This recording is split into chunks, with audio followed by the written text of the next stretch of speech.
If you're in an accident, do you know you have the right to choose where your vehicle gets repaired? Take it to Prestige Collision Center. We specialize in bodywork, collision repair, and glass work. Our computerized color matching system will ensure your vehicle matches to its factory color. Prestige Collision Center is committed to quality and 100% customer satisfaction. I'm Jamie San Andreas, owner of Prestige Collision Center.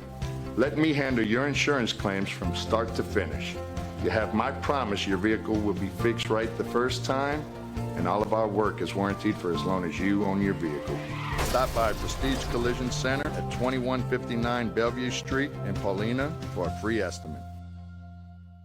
Welcome to Ballinger Shipyards. For nearly a century, our family of skilled shipbuilders has driven innovation and excellence, creating some of the world's most advanced vessels. Today, we are at the forefront of our industry and redefining the future of naval warfare. At Ballinger, we turn challenges into opportunities and careers into legacies. Here, you're part of something bigger. Any yard can build a ship. We don't just build ships.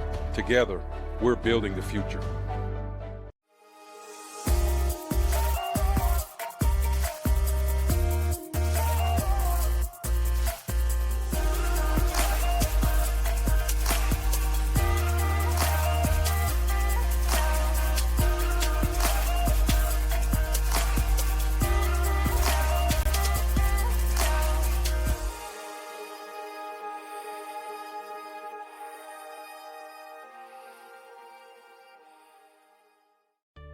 The Hand Law Firm has been located in Gretna for 3.5 decades and takes pride in the family atmosphere we extend to our clients.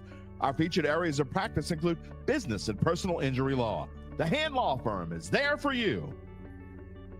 True Title will make sure you experience smooth transactions in a welcoming and professional environment. True Title is the key to your closing.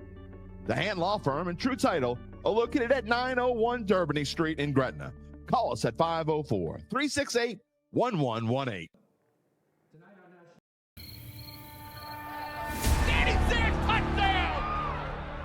Illegal to the right side, looking for Walker, touchdown!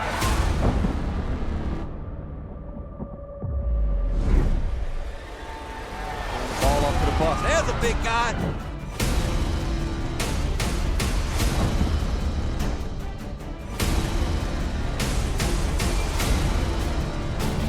He does across the middle, and it's caught.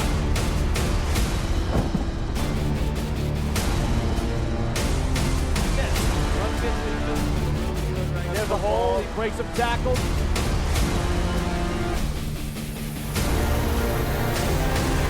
He's got a man, the Orman! He's got him!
Did you or a loved one have a game or event on VSN that you would like to keep forever? Three-pointer, it's good! Well, now you can. VSN is now offering past games and events available to purchase on specially packaged thumb drives. For $29.99 and $7 for shipping, we'll send that special keepsake on a thumb drive with the game matchup graphic and info labeled right on the box. Go to Varsity Sports now, click on the Purchased Games tab, and fill out the information for the cherished memories of a lifetime. Louisiana High School quarterfinals playoff action is live tonight from St. Charles High as the Comets take on the ED Cardinals in Laplace. Hello, everybody. I'm Jim Derry along with my partner Jim Rapier, Director Ian Claiborne, and we are excited to bring you some quarterfinals action, Jim. Thanksgiving week, it's always fun for us. The goal for most high school teams, not every high school team, But the goal for most high school teams to be playing quarterfinals week, and we have a great one here tonight. You know, for every kid who plays high school football in the state of Louisiana, the goal is when you get to Thanksgiving, you're talking about the next day's game because that means it's playoff season for high school football in this state. And I had a pep rally at my house last night for the broadcast. Yeah, I'm ready. I'm ready, Jim. I'm already making a correction.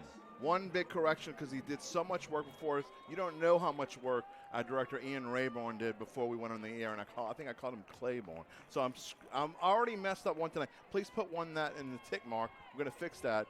I've got binoculars and we're ready to go tonight. Oh, well, you can see clearly now that the fog is gone. That's exactly right. Set the kickoff now, and here we go. And we are underway in the quarterfinals. The top-seeded Comets take it from their 3 to the 15 and knock down about the 20-yard line. Well, there we begin. 1st and 10 for quarterback Landry LeBlanc. Good job of wedge busting there on the coverage unit by E.D. White. Of course, you're not allowed to have a wedge anymore when it comes to blocking on kickoffs, even though they do it the old school way, which you and I prefer. Well, you and I saw St. Charles just a couple weeks ago, Jim, as they completely dismantled the Shaw Eagles, who are also playing the quarterfinals up in Shreveport. We'll try to keep an eye on them, too, as that's the team that we normally cover. But St. Charles, we can tell you, St. Charles Athletics is brought to you by Prestige Collision, and the Hand Law Firm and True Title are a sponsor of VSN broadcast. 1st and 10 for Landry LeBlanc, with Skylar Edwards in the backfield here on 1st and 10 from the 21. And LeBlanc is going to keep, and he's not going to get much. Wrapped up in a hurry by multiple Cardinals, including big number 44. We talked about him before the broadcast, Harrison Jones. Yeah, Harrison Jones, very active along that defensive front. And you and I were talking, Jim. He's just got that build, right? The long arms. He's lanky. He makes good movement toward the ball carrier. And pretty much just said, listen, I think you've gone far enough. Maddox Madera, the fullback, is in there back in an I formation. Under center is LeBlanc. Man in motion from right to left. And here Edwards is going to get it. And he's trying to find a hole and just methodically makes his way up the field for about 6 yards. That's a really good push there. Nice surge and a good job by the running back getting behind the blockers. Not so much that you can shield the vision of the second level of the E.D. White defense, but as they begin to surge forward, he rides their coattails and picks up positive yardage, makes 3rd down much easier here for the Comets to manage. Already, Jim, a big 3rd down here. E.D. White Cardinals, the 8th seed coming in, having won 8 straight games and trying to advance to the semifinals for the 2nd straight year after they won the state championship game last year as a runner-up. And LeBlanc takes it and an end around and finding a hole and a 1st down and more up to about the 34-yard line. And on an end around play, and that'll be a 1st down for number 21, Evan Dufour. Jonathan Lee, a senior linebacker, ends up getting Dufour down. But look at the replay here. Great kick-out block there. And then goes on spin cycle, Jim, and picks up extra yardage. All 1st downs brought to you by CoSource Financial Group. We thank CoSource Financial Group for sponsoring VSN broadcast all year long. 1st and 10 for the Comets from their own 34. Man in motion is Dufour. And LeBlanc waits for the snap, gets it, and hands it off. Edwards around the right side, trying to cut the edge. Oh, and he does. And gets about a yard or two, and he'll be stopped. Well, I'll take it back. He actually got to about the 40-yard line. And they're getting wide on that E.D. White defense. They're spreading them out. And really good seal block on the right side there, as well as a kick-out block. There was room to roam and sets up a very manageable 2nd down. Would they go play action here? My friend Slugger Humphrey is up in Shreveport, and he is going to give me all the info, what's going on with Shaw and Loyola Prep on the other side of the bracket. So Shaw won the toss. They deferred. The Loyola Prep potential all-state quarterback, Bryce, I'll tell you about him in just a minute. Hold on. It's 2nd and 4 from the 40. And here Edwards gets it and runs into a pile, but finds a way to get a yard or two. And it'll be 3rd and short up to about the 42-yard line. And give credit to Alexander Perkel on the tackle there. That's his 2nd one of the game for the Cardinals. And as you said, Jim, there was good penetration, and they stymied the offensive front of St. Charles at the start. But then he was able to sift his way and pick up some positive yardage, makes 3rd down and a very long 2, possibly 3. So I was telling you about the Loyola Prep Shaw game. Bryce Ristovich, who has nearly 3,500 yards passing this season, is out. He's got mononucleosis. Shaw catches a huge break. They're up in Shreveport, the 7 seed against the 2. Here, going forward, is Edwards, and he's got a first down brought to you by CoSource Financial Group up to the 45. Needed 2, he got 3. Just smash mouth football, St. Charles Catholic. We've seen this before, Jim. I feel like we're watching a rerun. Rinse and repeat. Rinse and repeat is right. And hard to tell who made the tackle for E.D. White. There is a mosh pit of bodies.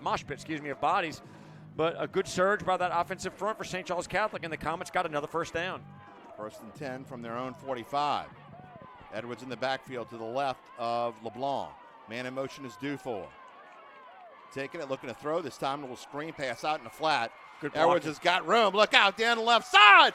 And going to be knocked out of bounds well into E.D. White territory. Biggest gain of the night all the way to about the 34-yard line. And when we get back to the replay, after he gets the ball, take a look at the job of Evan Dufour blocking wide. You saw him come in motion there. There's the pass. And you'll see him. He'll pass up Dufour right there. And Dufour held that block for a very long time and allowed him to get the edge and get to the sideline and pick up a substantial chunk of yardage. Substantial chunk, 21 yards. To the 30. That is definitely It's a little piece of real estate. That's absolutely correct. More than 4 minutes into the first quarter here for the Comets on 1st and 10 from the 34. Edwards has got it, and he's going to plow forward up to about the 31-yard line. A gain of 3, and it'll be second down and about 7. Tackle made once again by Harrison Jones. Gabe Kugler, the senior tight end, he was behind the offensive line, and he shot the gap to lead the back in there. And good job on the defensive front for E.D. White on that one. But still able to pick up positive yardage for St. Charles Catholic. And Kugler was one of the people that went out for the coin toss. They were all members of the offensive line, including Kugler at tight end. 9th play of the drive on 2nd and 7. From the 31, man in motion once again is Dufour. Give it to Dufour, trying to cut the edge. And he does, and he's got a first down, and he's got more. And he's inside the Mandeville Seafood red zone, about the 17-yard line. And Jim, I like the way St. Charles Catholic is doing this. They'll punch you in the gut, then they'll take you wide. They'll spread you out, they come back to in the gut. And a really good job of mixing it up and a very methodical methodical drive down the field. And inside the 20-yard line now, Jim, we're red zoning it. As we said, Mandeville Seafood red zone. And all first downs brought to you by CoSource Financial Group. And it's 1st and 10 for the Comets from the Cardinals 17. Here, first drive of the ball game. LeBlanc to center. In an I formation. He's going to give it. No, he's going to fake it. He's going to throw the football. Throw it left side, and it is incomplete. He had Kugler exactly where he wanted him. He's rolling to his left, but he's a right-handed quarterback. That's a tough throw to make. Man is wide open over the middle, and that'd be Kugler off the play action, and I know he wants that throw back. 5.5 minutes into this game. And we'll have a substitution as Claude Remonde comes into the game, and it's second down from the 17-yard line. 2nd and 10. 2 receivers to the left. Edwards goes out to the left. He can throw the screen pass that worked so well the first time. Got him out, kind of cut the edge, and plows inside the 10-yard line. It's going to be shy of a first down, but it's going to be 3rd and short. And, Jim, give it credit to Remonde for holding his block long. That's the second time they've done that pass, that swing pass out to the side, and the downfield blocking has been superb for the Comets. So a gain of 7. Edwards has both receptions for the Comets on this drive into this game, and we are midway through the first quarter with this one drive. It started way back at the St. Charles 21-yard line, and this will be play number 13. What you call a slow drip. And a triple.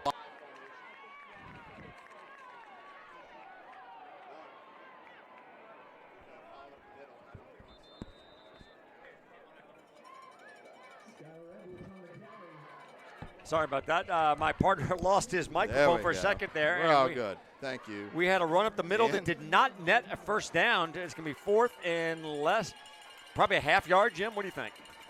Yeah, I'd say the ball's at the back edge of the football is on the 8. And so they're going to go for it here. 4th down, first 4th down of the night. As Jim said, a yard at most. Right side, and he's not going to get there. Dax Prejean couldn't get there. And credit the tackle to number 7, Charlie Diedrich, a senior linebacker, and he was one of the people that went out there for the coin toss, one of the leaders on the Cardinals team, and he shot the gap, and good tackle there. He goes low, gets under the waist, hits him in the legs. You can't move your legs. You can't move. A 13-play drive goes for naught. 73 yards on the drive, and it ends on a turnover and downs. Took nearly 7 minutes off the clock, 5:06 to go. Up in Shreveport, Shaw scores. 7-0, they lead Loyola Prep in North Louisiana here. 1st and 10 for Barbera and the Cardinals. That's got to be motion, right? There it is. Okay, so Jim, you jokingly made a little fun of me last year when we saw this, but I do actually have a little bit of history in terms of researching this sort of stuff. E.D. White comes out in a flex bone. There we go. Here we go. And a flex. Well, I was waiting to see what you told me they're very methodical and they're an option team. And as created by Fisher DeBerry, the old Air Force coach in the 1980s, that is a flex bone formation, and it's a bear to stop. So Barbera in the backfield, under center, and he keeps it and gets back maybe to the original line of scrimmage, maybe a yard shy. And for those wondering what a flex bone is, it's a combination of a wing tee and a wishbone formation. It is strictly an option offense. So let's see where they mark the football. And they mark it, actually got a yard past the original line, so give them 6. Out to the 14-yard line, it'll be 2nd and 9. And 3 men in the backfield now. A little movement. Barbera keeps and dives forward and gets just shy of the 20. All right, so big 3rd down coming up here, and good gap integrity defensively by St. Charles so far. Of course, Monica in there, one of the leaders defensively at linebacker, and that whole second level of the defense is going to be huge tonight in terms of staying in their lanes and trying to figure out where the ball is. And it's 3rd, got to get to the 20, just shy of the 24-yard line for a 1st down. Ball is placed at the 18, so we'll call it 3rd and 6.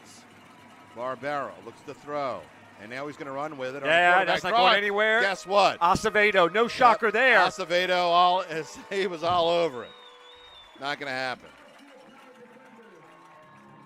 I circled. Stopped short. And this St. Charles defense is stout. We saw it a few weeks ago against Shaw, Jim. And what a fantastic job of Acevedo. He ate up the lane and then slid over one more lane or gap and picked up the quarterback coming through. And E.D. White will punt. They sure will. And standing back at the 45 to return. It's a high, short punt. This is not going to get into St. Charles. Well, nice bounce. Wow. Wow, what a great bounce that was. All the way to the Comets' 42-yard line. But Comets do their job on defense, and they get a 3 and out, and they'll start back on their own 42, Jim. After, man, I tell you, great defense wins every time. You drive it down the field, you think you're frustrated, and no. The Comets did what they needed to do. You know what? One thing about defense travels. Yep. Defense doesn't care about weather. Defense doesn't care about anything else. Defense travels. It'll keep you in a game, as my dad told me when I was a little kid. So the Comets, again, will start 1st and 10 from their own 42. Again, if you just joined us, if you've been in and out, they had a 13-play drive that took nearly 7 minutes off the clock and ended in a turnover on downs at the 13-yard line of E.D. White. And nearly movement up front, no flag. And keeping it is LeBlanc, and LeBlanc gets a yard or 2. That is his 2nd carry of the night. And the 3rd tackle of the game by the junior defensive end, Alexander Perkle, for E.D. White. He's been awfully active in figuring out where the ball is and then arriving in a bad humor. All changes of possession tonight and all season long. Brought to you by Cool Breeze AC and Heating. We thank them for their sponsorship of high school football here on VSN. 2nd and 8. Is he responsible for the cool breeze and the weather? Well, your favorite. You love it when it's cold. Do 4 from left to right. And here LeBlanc keeps last-second pitches. He's got the edge if he wants it. Gets enough to get it, make it a 3rd and short, but couldn't that last tackle Last contact, I should say. The tackle. Stopped to prevent him from a first down, but if he doesn't get that contact there, it's a first down. So the credit defensively for E.D. White on that play not only goes to the person who made the tackle, but for the defender that kept pushing the edge wider and wider and wider, forcing the ball carriers to turn it back inside. And the backside defenders could then catch up and finally make the tackle. I want to give a shout-out, special hello to all those watching the rebroadcast on HTV in the Houma area. We thank you for watching our broadcast here on VSN, this replay. LeBlanc looking to throw on third down, does caught, first down and more. In E.D. White territory goes Walker LeBlanc. It's LeBlanc, and it's a first down. And Walker LeBlanc he found an open spot in the zone defense, past the second level, and he just sat down right there, and Landry LeBlanc just fired it to him. Simple three-step drop, start throwing. First completion to his brother tonight. It goes to the 39-yard line, a gain of 12. It's a sibling thing, Jim. It's a sibling thing. I guess I wouldn't understand. I don't have any brothers.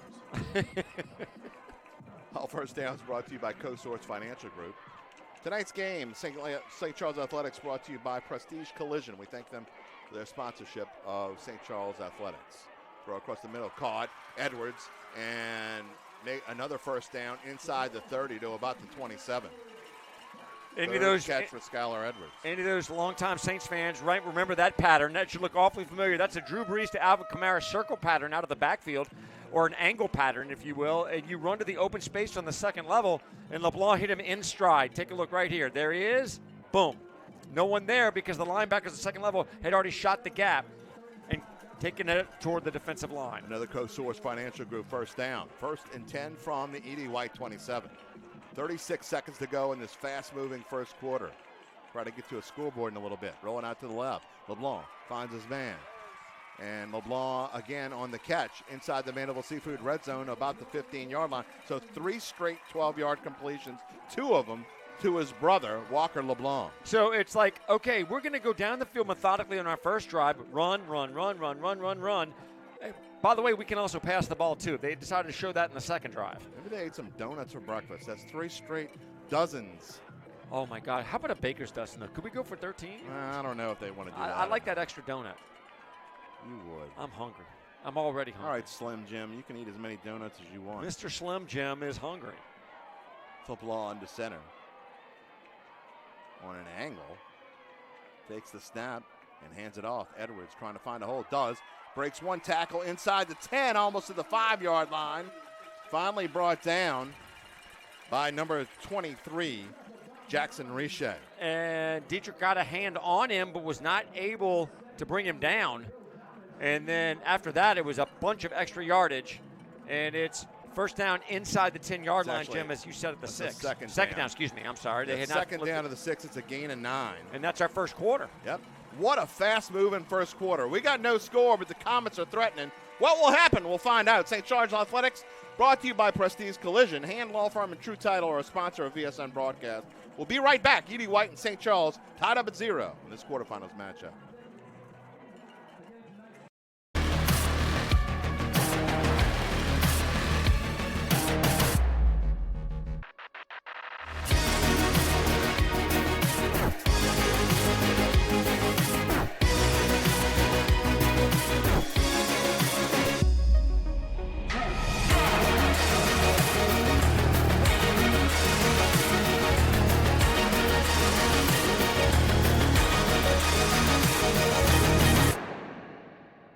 Mandeville Seafood has been serving fresh, locally caught seafood on the North Shore since 1996, and our loyal customers refer to us as one of the metro area's best-kept secrets. So whether you want a fresh trout or pound of shrimp from the market, an oyster po' boy, or a cup of gumbo from our eatery, come see Jerry and Becky at 2020 Highway 59 in Mandeville. Visit us on the web at www.mandevilleseafoodmarket.com or call us at 985-624-8552. You'll become a regular before you can snap the head off that crawfish, and you'll make some new friends, all at the same time.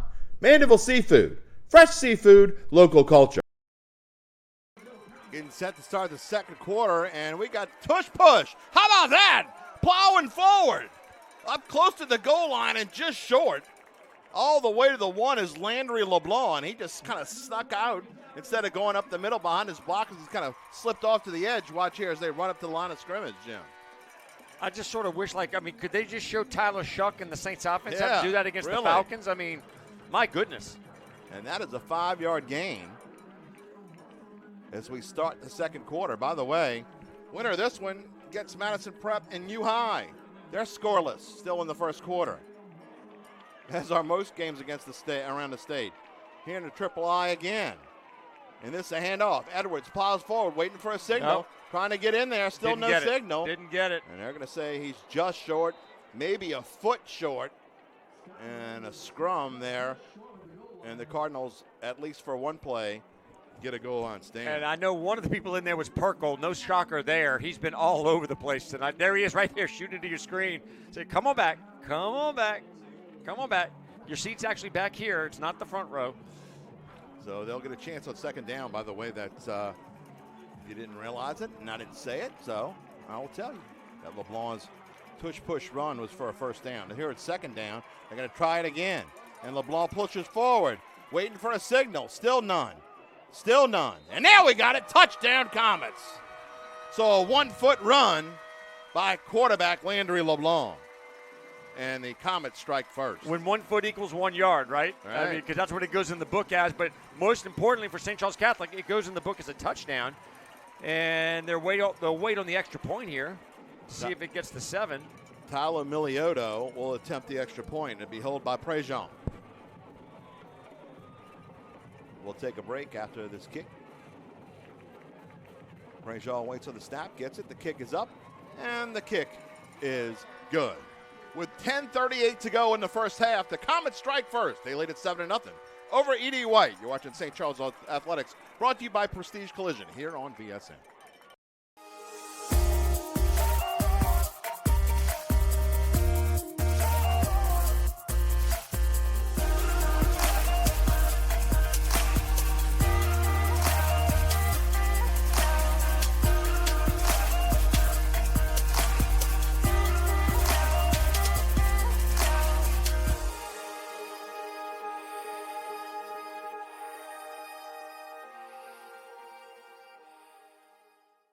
Did you or a loved one have a game or event on VSN that you would like to keep forever? 3-pointer, it's good! Well, now you can. VSN is now offering past games and events available to purchase on specially packaged thumb drives. For $29.99 and $7 for shipping, we'll send that special keepsake on a thumb drive with the game matchup graphic and info labeled right on the.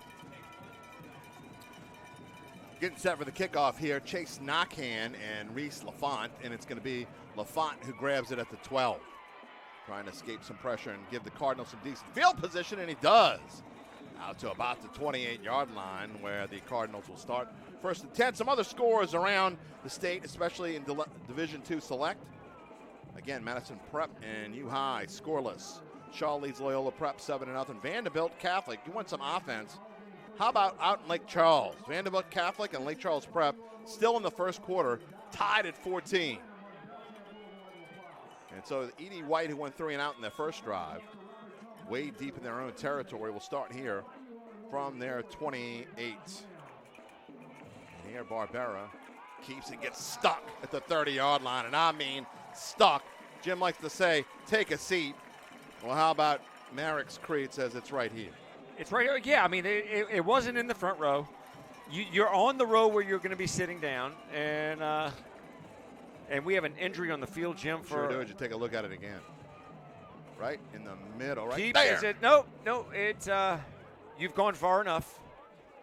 Yeah, that is Barbera, by the way, who's injured, and he is holding his right leg. And let's take a break. We'll take a break, try to find out what's going on. And we'll see when we return. 2nd and 7 when we return. 10:18 to go here in the first half. St. Charles leads at 7-0 on VSN.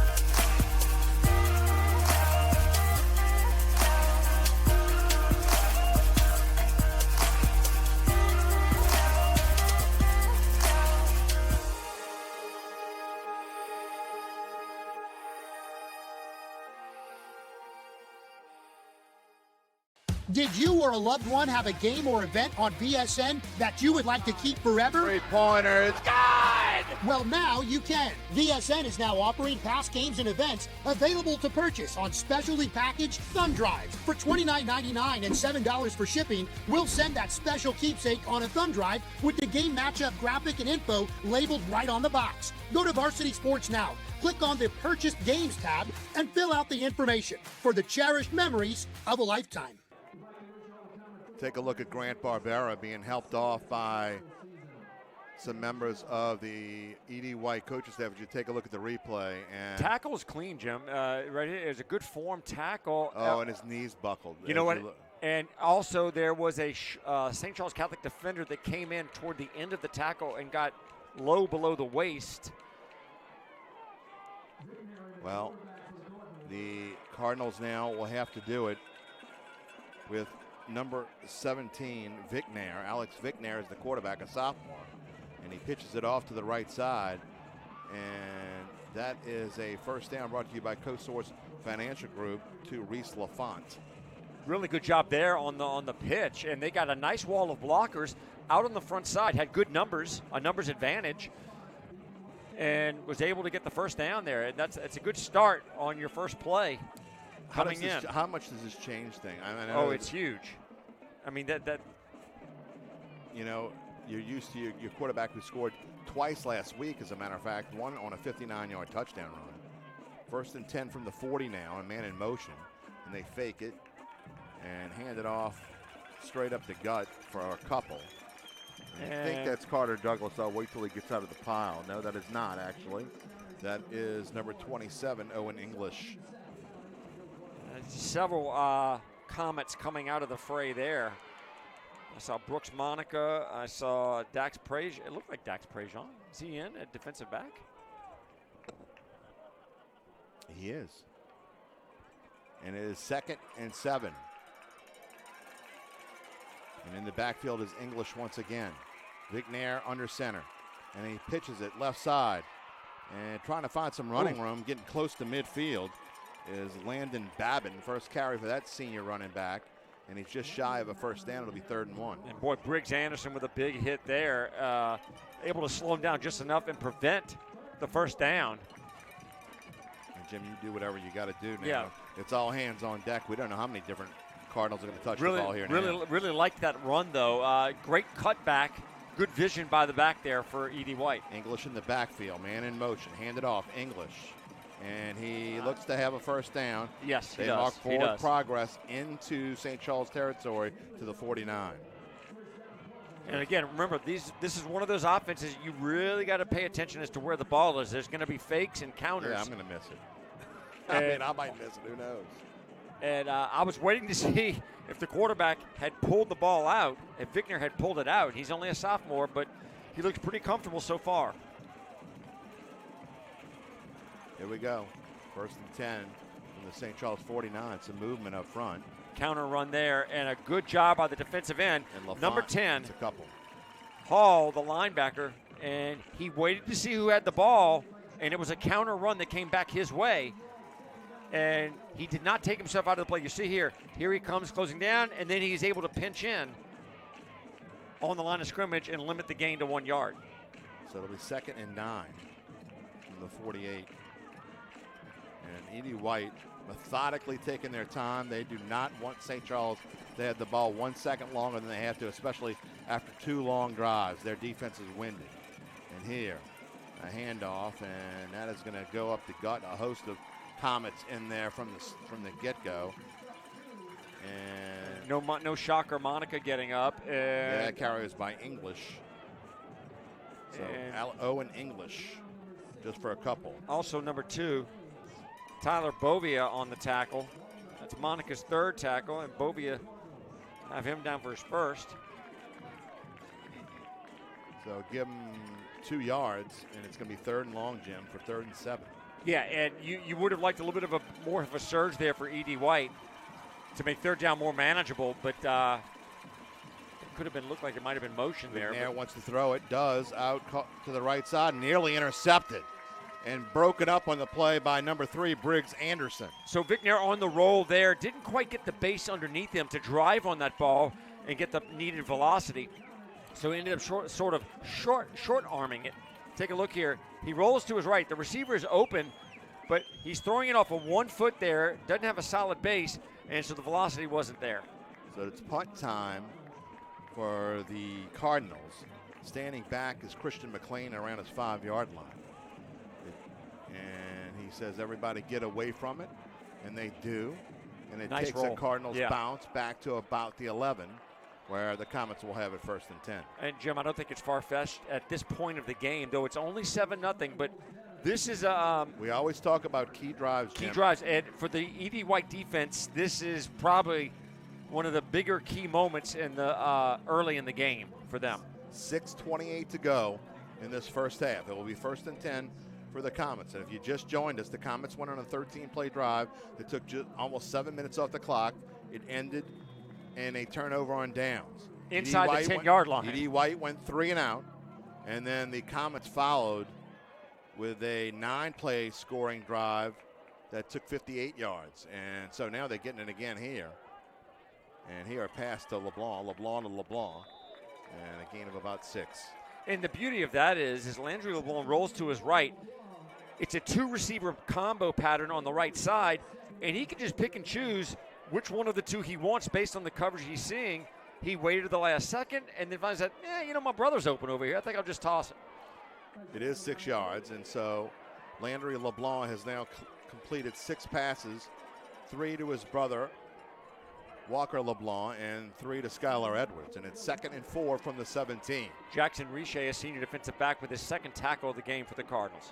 Skylar Edwards in the backfield again. And here, a give to Edwards, and he's trying to fight to get out of there, and doesn't get much. That's not going far, and you can give a lot of credit to Dietrich, the senior linebacker, chasing that down from the backside.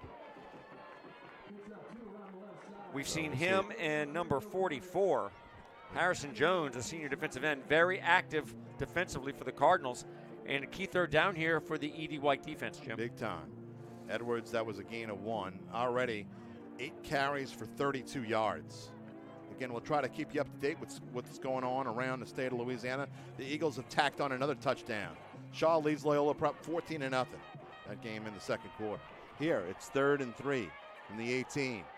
Looking to throw, does, and that is batted at the line of scrimmage, and it'll be 4th down. And so the Cardinals get a very much needed 3 and out. And E.D. White did what they had to do defensively, and that buys a little time for the offense to come back and say, all right, we know what we got now. We have an injured starter at quarterback, but we have someone who we feel like can step in.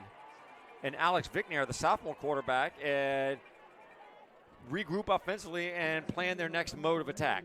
Chase Knockan will go back to take this punt, standing just in St. Charles territory. Now he steps back into his own territory, about the 49-yard line. A high snap taken, and it's a low line drive punt that Knockan lets bounce and gets away from, and it takes a Comets bounce, and it'll be down to around the 45-yard line. So that is a punt of 35 yards, and that's where the Cardinals will start 1st and 10. End-over-end punt did not have a lot of height to it, but at the same time got a good roll. And anytime you can get a punt that goes over 35 yards or 35 yards or so and no return, you'll take that. You'll take the net on that. Absolutely. So E. White will big key drive here from their own 44. Again, Vicknair in for Barbera, who was injured in the last drive, had needed help to get off the field, was holding his right leg. 1st and 10 from the 44. And he'll hold on to it. Vicknair gets to about the 48, 4 or 5 yards. And one thing, Jim, to note, and any of you who have watched some of the military academies run an offense similar to this, whether it's Army or Navy or Air Force, when a man goes down, in this case it was the starting quarterback Barbera, the beauty of these offenses is it's not always around one person. There's multiple people that can carry the ball and get the job done, and Vicknair comes in. That's 5, almost 6 yards on 1st down. And so English will be in the backfield. Vicknair hands it off. No, he keeps it in a late pitch. Ran the left side. A lot of room. and out to about the 34-yard line or so. And I believe that was Reese LaFont. And that is how this offense works. No, I take it back. Once again, I'm sorry, Jim. It was Carter Douglas. First carry for Douglas. What a fantastic job by Vignair on the fake on the belly dive. St. Charles defense pinches in. That creates a natural edge on the outside. He pulls the ball out of the belly and then goes with the option pitch to the left side. A nice chunk of real estate there for the Cardinals. All the way out to the 33-yard line goes Douglas. After the gain of 18. And here he'll fake the handoff. Vignair keeps and gets ripped at the line of scrimmage. Guess who? Caden Acevedo. Is anyone surprised? No. No. Brooks Monica also in the tackle. The two people I had circled earlier, number 7, number 0 for St. Charles defensively. And just no shock on our end. We have seen St. Charles' defense before. We saw them against Shaw, and they're agile, mobile, and hostile. Second quarter being brought to you by Cool Breeze AC and Heating. We thank them for sponsorship of high school football here on VSN. 2nd and 10, and a handoff. He's got it. Nope, he kept it again. He Yep. fooled me. Vignair fooled me, and he got to the 25-yard line. He gives himself a chance. It's going to be 3rd and short coming up, maybe 3rd and 2. All right, Jim, and you and I have been broadcasting for a long time together, and yeah, I'm a little bit of a geek when it comes to X's and O's, and I have been for years, and I always loved option offenses just because of the camouflage of it. Like, you think it's actually a handoff, but no, he's going to pull it out. And you get a quarterback that can make the proper read the way Vignair did there. He pulls the ball out of the belly and then keeps it himself, and that's a nice chunk of yardage. Really is. And so it's 3rd and 1. He actually got 9 yards on the play. English is in the backfield. And a man in motion, and Vignair's going to hold on to it. And I believe he's got a first down. He's got it. If I'm reading the linesman correctly. He just stuck his nose in there and says, you know what, I'll do it myself. You saying he's got a big nose? Wow. His nose is attached to his helmet. And he gets about 2. Yeah, he actually did a great job on the left side of the offensive line with a nice surge. And, Jim, as you said, all he really had to do was dive forward and get, at the very least, the nose of the ball past the stick, but he picked up more than that. So the sophomore quarterback doing a nice job here so far. And this E.D. White offense not really seeming to miss much of a beat here. And in motion, and it's a pitch out wide to the right, and ain't much there. No, and Jaire Hall says, I don't think so, Mr. LaFont. Your seat's over here. Exactly. And when we talked about gap integrity, especially against a team like this, defensively, you've got to stay in your lanes and make sure that all the lane, there's no cutback lane for the back who's running wide on a stretch play. And that's what that was. It was a stretch pitch. And there was no cutback alley or lane available. All gaps closed off. Second carry for LaFont goes for a nod. And it's 2nd and 10. The 22-yard line. Here, fullback dive. It's English. Gets to about the 20-yard line. Monica in there, as well as a host of other Comets, including number 3, Briggs Anderson. And again, not surprised at all with any of that. And again, the purpose of the motion man there was to spread the gaps out a little bit for that dive to work. And St. Charles Catholic, we got motion. Looks like the left guard. That might be just the second penalty of this game. This Baton Rouge crew has been pretty stingy with the flag. Had to throw that one. And so it will make a 3rd and very long coming up. All right, curious to see what they're going to do here in terms of passing. You and I were watching the place kicker before. He had a pretty decent range for the Cardinals in warm-ups. Out wide to left on one side will be number 80, Parker Adams, sophomore receiver. And Vignair has thrown just one pass so far in this game, was incomplete. The Cardinals have only thrown one pass. Right, this is the most spread out I've ever seen them offensively. 2 receivers out to the right. Here on 3rd and 13. Looking to throw and being in trouble, and he's going to fumble the football. It's laying on the turf. I believe Vignair is able to get it back, but it's a big loss, and it's a sack for the Comets, and Monica is clapping his hands, and that is a big deal for the Comets. And it's 4th and forever. And replay's going here, Jim. The pressure came right off the ends. And Right credit, there. And credit the hit. I believe it was Jaira Hall, Jim. It was. Jaira Hall all the way back to the 32. First sack of this ball game. Sack and forced fumble, although it did not result in the Comets getting the ball. And if you're Edie White, it's conference time, Jim. Well, it's 1:23 to go in the half, and it's 4th and forever. And we were watching the field goal kicker, Jonathan Lee, and Jim was telling me if he's got a chance from 50-ish, this would be about 50 or 51. And the thing is, in high school football, it's like a punt in the sense of as long as you kick it, if it goes into the end zone, it would be a touchback. But you got to be careful here with 1:23 to go. So a couple ideas. I think I'd punt. I'm just saying. A couple ideas here. If you were able to line up and attempt a field goal, but seeing as you might be at the top of his range, right? Top of his range. Safe thing to do is the punt. That doesn't mean that that's what they'll do. We got the Iron Bowl coming up tomorrow, and remember the kick 6? And I think Lee is going to punt. If you're St. Charles Catholic, would you drop someone back there if you attempted the field goal? They're not going to try the field goal. They are going to try to punt. By the way, coming up at halftime, we will have the Mandeville Seafood halftime show. We'll catch you up to date with all the scores. This game has been moving so fast we haven't had a time to talk about scores except for anything other than Wait, is anyone else playing tonight? It is quarterfinals night around the state. So Lee will stand at his 47, and he'll try to just little pooch it. It is high and it's short. That's a really nice punt. He gets a good bounce, and he does. Oh, and my it'll be goodness. down inside the 5-yard line, way back at the 2. A great punt by Jonathan Lee. A net of 30 yards, but does exactly what he's trying to do. Jim, in your wildest dreams, you couldn't get your pitching West to check up like that. Sure, Moody Blues. Our first musical reference of the night. Little Moody Blues, huh? We'll call it the 3-yard line. U High leads Madison Prep 12-8 in the second quarter. Winner of this game gets the winner of that one. I love the Moody Blues. I haven't heard them in a while. You know, I could use some Knights and White satin about that. Easy. 1st and 10 from the 3-yard line. I can't imagine that Coach Stein's going to have much going on here. Edwards in the backfield in an I formation. LeBlanc under center. Here he hands it off, and Edwards just going to plow forward. Maybe 3 yards. You know, it's about funny. 6. What's interesting, Jim, is the way that LeBlanc sort of did that handoff. It was almost nonchalant. I was like, he's not going to fake that and try to hit his brother on a streak pattern. You know, I'm kind of surprised that Edie White. They have 2 timeouts. That they don't. I think they just called one. Okay.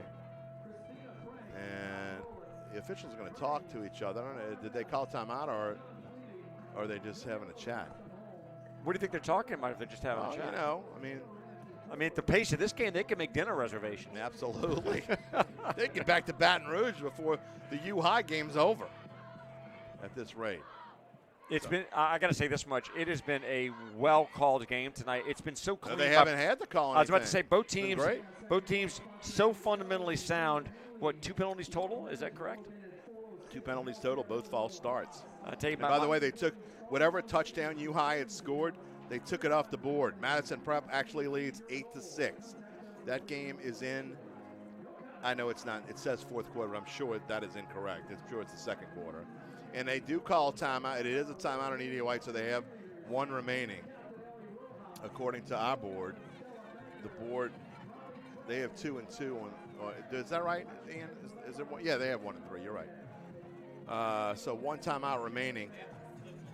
Gotcha. I would imagine that St. Charles will just run it and see what happens. And now that score has changed again. It's now, see, you got to be careful. You're at the mercy of whoever's inputting that score. And it's changed again. Now it says Madison Prep leads 16-12. So I don't know. We'll try to get down to the bottom of what's going on in Baton Rouge at halftime. Here, Edwards, maybe a yard or 2, and a host of Cardinals. Let's see if, and we do. Coach Lassane, I believe, calls another timeout, and he does, and that's his final timeout with 1:02 left in the half. And at the bottom of everything is Diedrich, and no one is surprised. Again, all the heavyweights on defense for both teams in on almost all the tackles tonight, and these teams are well scouted, done their homework, looked at the film. And you sure they did their homework? Oh, they did their homework. Are you sure? I mean, did they get it? What kind of grade did they get? Did they get an A? Well, I mean, I think they were just eating their turkey, their stuffing, looking at game film. And that's what I'd be doing if I was them. They weren't smoking in the boys' room. Oh, hey. There's a little motley crew. Jim, I feel like we're in the same old situation, right? How about Division I select? You thought it would be high scoring in Baton Rouge with Catholic and Alexandria. Nope. Trojans lead it 3-0. That game also on VSN.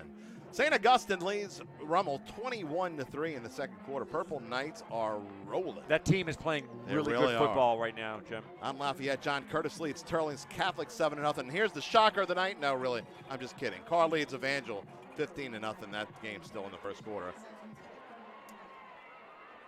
Say what? 22-0. Well, they're slow on the score stream, I think.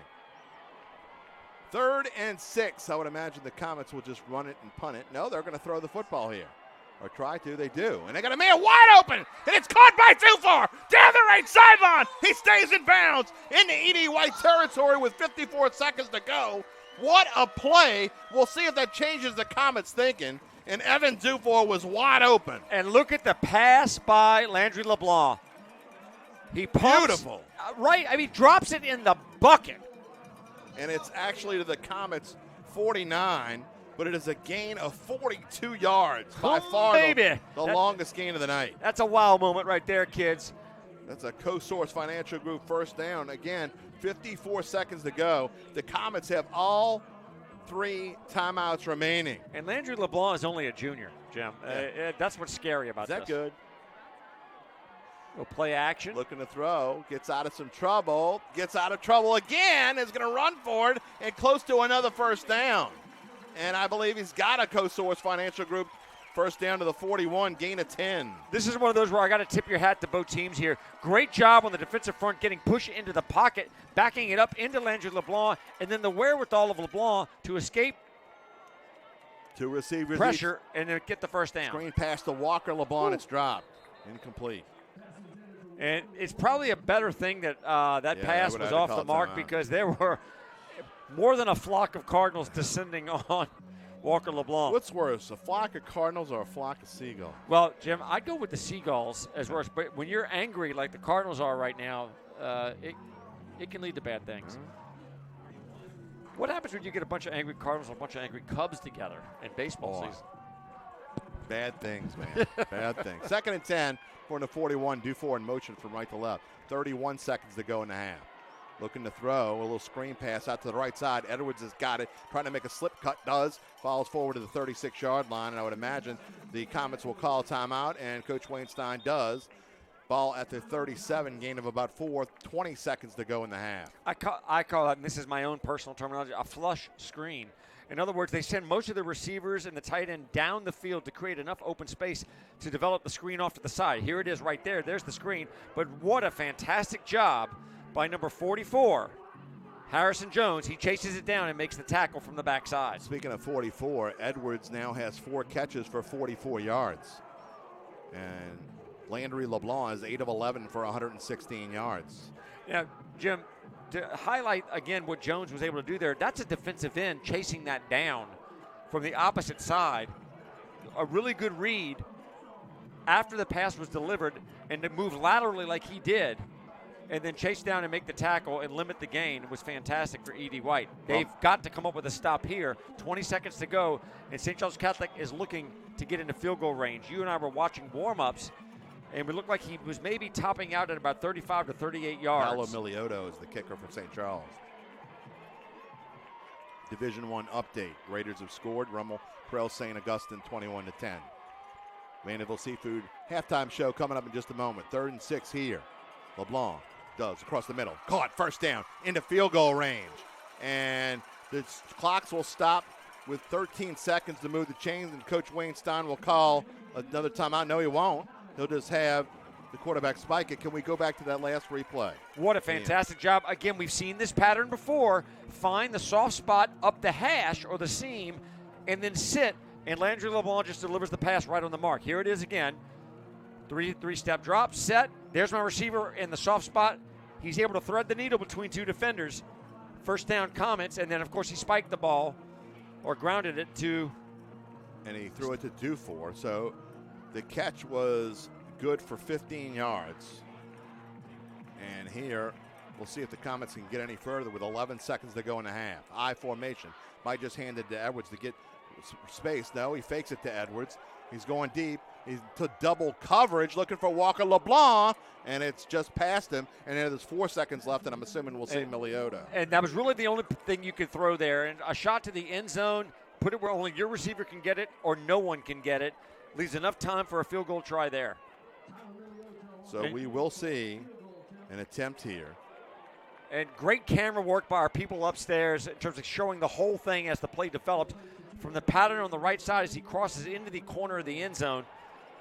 LeBlanc to LeBlanc there on the attempt. 40-yard attempt right in the center of the field. Final play of the half. The kick certainly long enough, and it is good!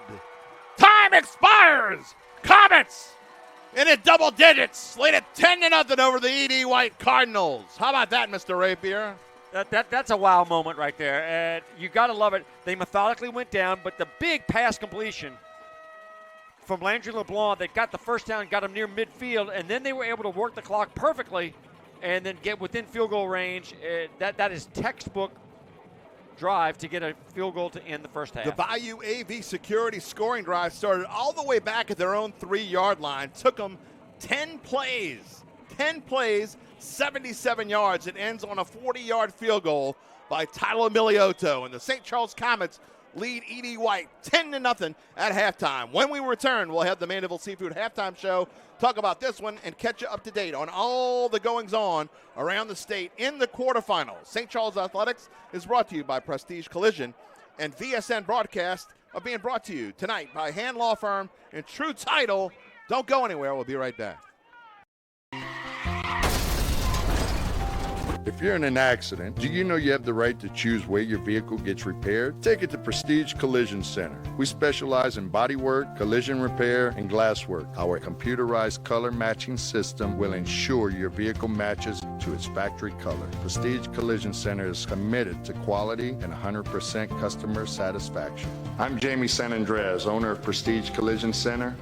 Let me handle your insurance claims from start to finish. You have my promise your vehicle will be fixed right the first time, and all of our work is warranted for as long as you own your vehicle. Stop by Prestige Collision Center at 2159 Bellevue Street in Paulina for a free estimate.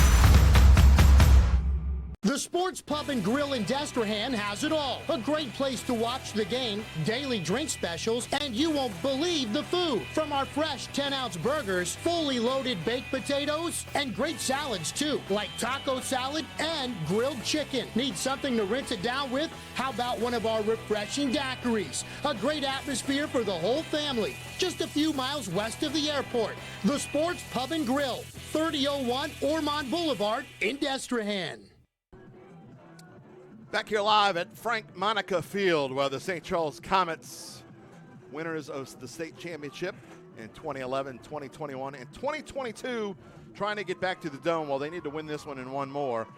They're well on their way tonight, lead it 10-0. They still got a long way to go. E.D. White, Jim, is putting up one heck of a fight. They are, and they lost their starting quarterback, Barbera, and we'll take a look at some of the highlights early. St. Charles Catholic got the ball first after E.D. White deferred. Great spin move there by number 21, Evan Dufour, put a defender on spin cycle and got some positive yardage. Here's a swing pass we've been talking about, and a great job of blocking by Dufour down the sidelines, and that broke it wide open for Skylar Edwards, the senior running back.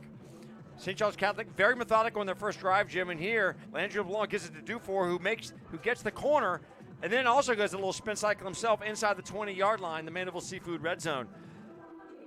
And there we go. Keeping it on fourth down was Dax Prejean, but a huge tackle by number 7, Charlie Dietrich, ended that drive. E.D. White began its first possession, and St. Charles Catholic's defense does what it does best. 3 and out, and very quickly the Comets had the ball again. But they changed things up on the second drive, and this went with their pass. And there was LeBlanc to LeBlanc. Here you see Landry LeBlanc rolling left and on the money to his brother. That was 2 completions on that drive, LeBlanc to LeBlanc. Jim, you also talk about as they run this interesting, try to do the brotherly shove or the tush push or whatever you want to call it. It's the comet tush push. It's a very rare phenomenon in astronomy. And then here on an end around, getting themselves a first down, but Edie White, Jim, they just couldn't get close enough to score. Right, and we've already had a quarterback change because of the injury to Barbera, but Vignier came in, and that pass right there was short, and he was on the roll to the right, and Comets forced a punt there after a 3rd down conversion. Then Edie White's defense steps up with a batted pass, and they get the ball back in decent field position, and then start to make a move offensively. Vignier with a pitch left. Only run tonight, by the way, by Carter Douglas. You saw right there. He had some nice runs last week. But there's the big play of the drive, which forced Edie White. It took them out of field goal range, and eventually they had to punt. And St. Charles Catholic gets the ball back for one final drive, and this is the big play here. 3rd down and a long pass down the right side. And almost near midfield, St. Charles Catholic was able to move further down the field, and eventually. And then that led to the 40-yard field goal by Tyler Miliotto as time expires. And, Jim, look, St. Charles, they're the number 1 seed for a reason. They're doing what they need to do tonight. They're being methodical. And even on that first drive, even though they get a 4th down, they get a turnover on downs, a 13-play drive, it lasted almost 7 minutes. Yeah.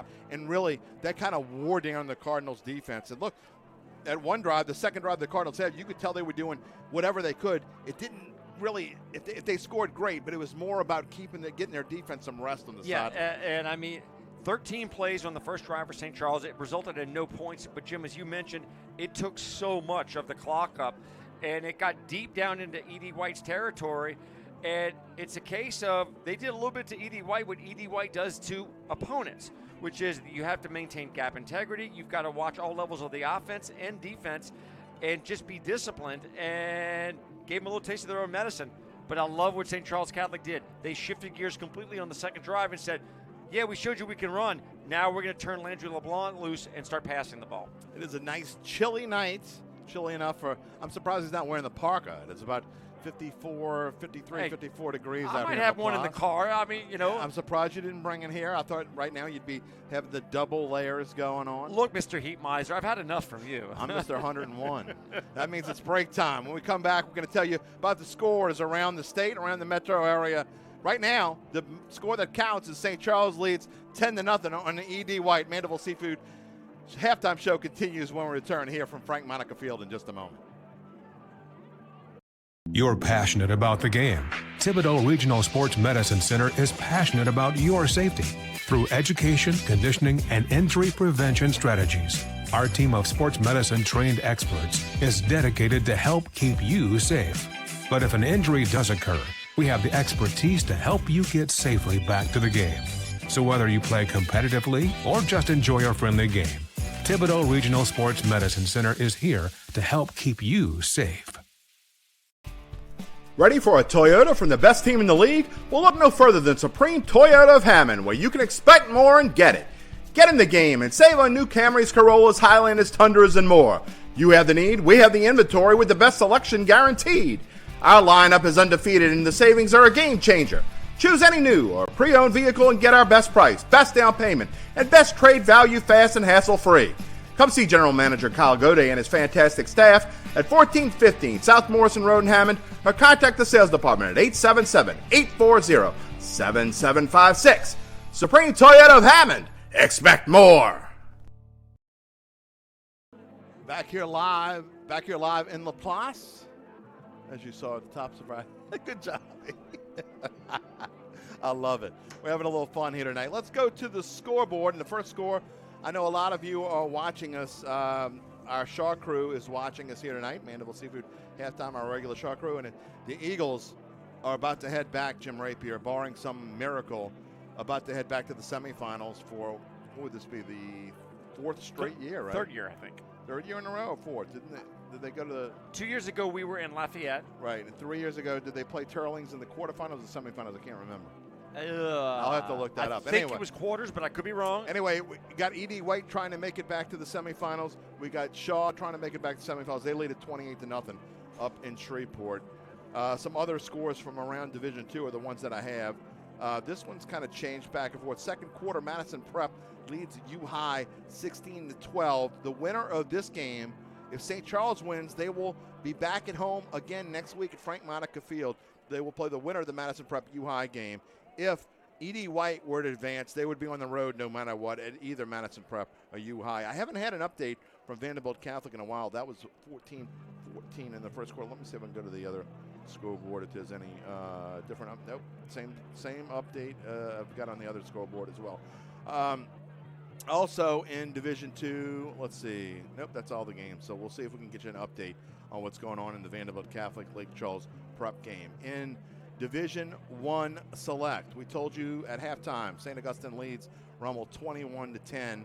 Also at halftime in Lafayette, John Curtis on top of Turlings, 14-0. This game is just going to the second quarter. Carr leads Evangel 22-6 in Algiers, the number 1 seed. And I don't care what anybody says, prove me wrong that they're not the best team in the state, regardless of classification. I'm not going to prove you wrong. I don't on think that. anyone's going to. 3 field goals in the Alexandria Catholic game. Alexandria has 2 field goals. The Catholics 1, and even with my limited math skills, that means Alexandria leads at 6-3. How about that? In Division I non-select, how about Southside, a VSN affiliate, 28-21 on top of Ruston, the Neville Tigers. All over Barb. The Tigers are headed to the semifinals. They lead at 34-0 in the second quarter. Central Baton Rouge leads Zachary 14-7 in the second quarter. Also in the second quarter, high-scoring game. Would expect nothing less from Parkway.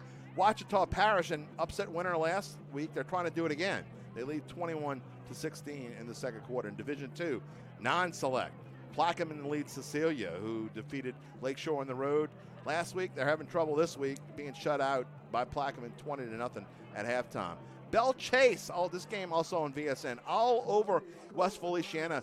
When's the last time Belle Chase made it to the semifinals? They're looking like they're cruising along, defeating West Feliciana at halftime 27-0. A fantastic game. Lutcher and Iowa, the Bulldogs lead at 21-0 in the second quarter. And Coach Salt's Franklinton Demons, given the number 1 seed, all they can handle tonight. North DeSoto leads 29-20. That game is still in the first half. Also in Division III and non-select, Sterlington leads Lutterville 20-0. That game's at halftime. Union Parish leads Kinder 7-6 in the second quarter. St. James, the Wildcats, the team that gave St. Charles its only loss this year, leads Oak Grove 37-13 in the second quarter, and Gina leads Mansfield 22-14. On the other side, in Select Division III, Notre Dame, the Pios, defeating Lafayette Renaissance 7-6. I think that's Lafayette Christian. Actually, they put the wrong team in there. I think that's Lafayette Christian they're playing.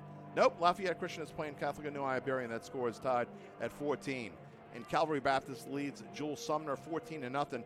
It is a rough night so far for the Newman Greenies. They trail Dunham 27-9. Jim, not too many surprises on the scoreboard so far. No. And really no surprise here. I think you and I both expected a tough, hard-hitting game, and so far that's what we've got. Right, and 2 teams that like to run the ball and establish dominance in the trenches, and it's been hard-hitting, very well played, only 2 penalties total in the game in the first half.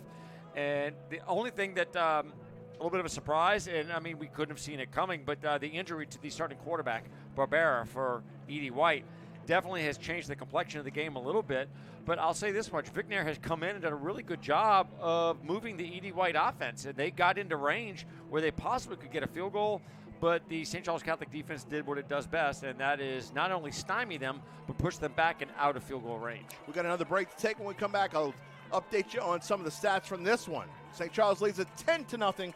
You're watching St. Charles Athletics, brought to you by Prestige Collision.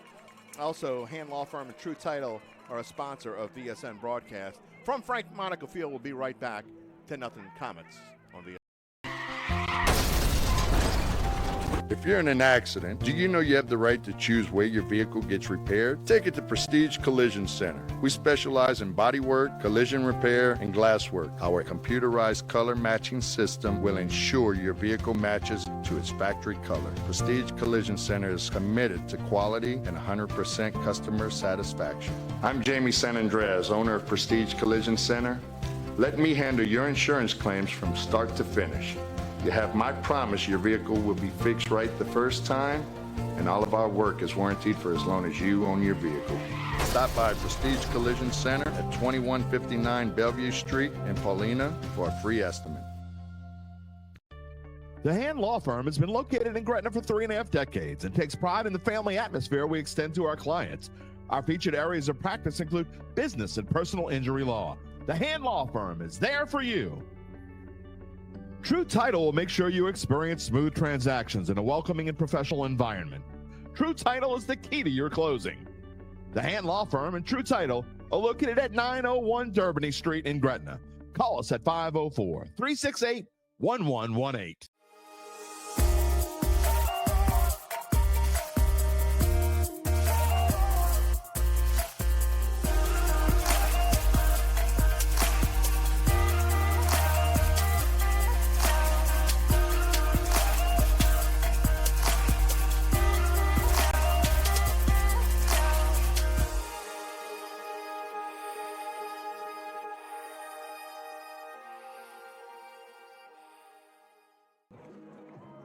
Back here live from Laplace, where the temperatures have just gone into the 40s, according to my update here. It's 49 degrees.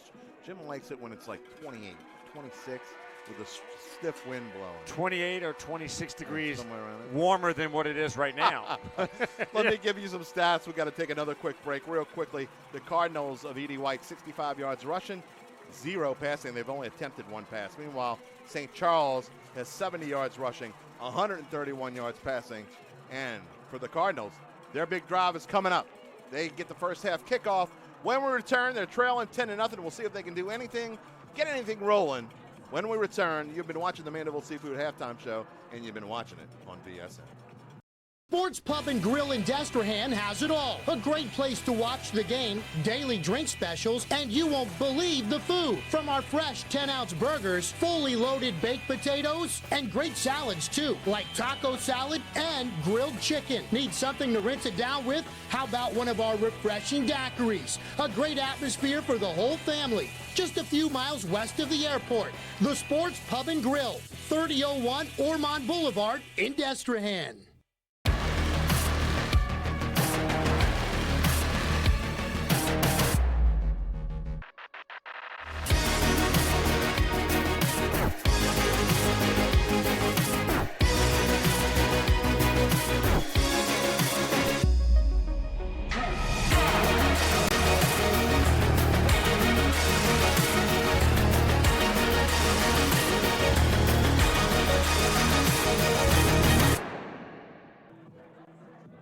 About set to start the second half as you take a look at the St. Charles Special Teams unit leading the way. And look, it's hard for the Cardinals. They have 65 yards total rushing, but no one with more than 18, and that's Carter Douglas, who has 18 on just 1 carry.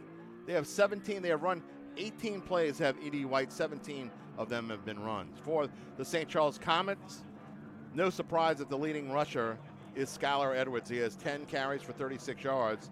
He also is the leading receiver with 4 catches for 44 yards. Evan Dufour has 1 catch for 42 yards. And Walker LeBlanc with 3 catches for 30 yards, right on the nose. Landry LeBlanc has been spectacular.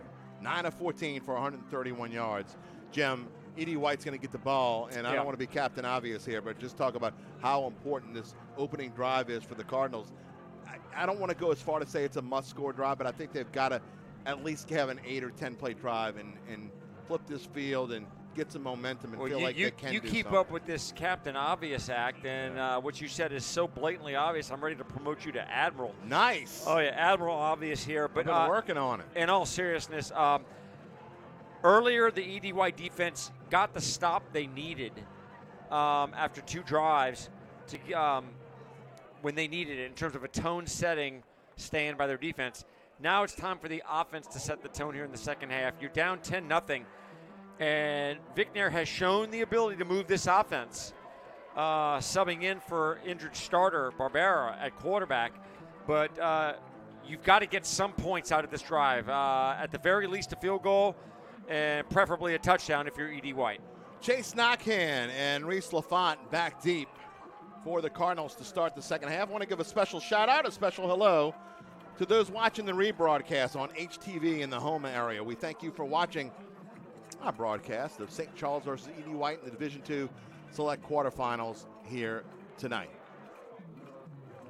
Miliotto set to go, and they had to wait to, I think the Comets jumped the gun. They thought, well, we could just go out there and skip those 3 minutes after that we usually have at halftime, the extra 3 minutes they had on. And the official said, nah, we're gonna use them tonight. Miliotto's kick is deep, and it'll be Knockhand who takes it. That's not going to be a return. return. In high school football, if you don't know this, once the ball crosses the goal line in any form or fashion, it is a touchback. So you cannot catch it in the end zone and return it. It is automatically a touchback. So 1st and 10 from the 20, start the Cardinals. And I'm curious to see how they approach it offensively. I don't expect that they're going to change anything offensively in terms of what they do. They're sort of what you call a flexbone option offense, and that means a lot of different people are going to carry the ball, whether he keeps it or pitches it or hands it off to the dive back. I don't expect them to change too much in their approach, and they had some success with Vicknair running this offense in the first half. Vicknair is under center. English is the fullback. Man in motion, and Vicknair keeps, and he's got some running room, and a lot of running room. Out in a great starting play for Alex Vicknair, out to about the 44-yard line. And like I said, you have really got to pay attention as to where that ball is. He did a good job of putting the ball in the belly of the dive back. You'll see it right there.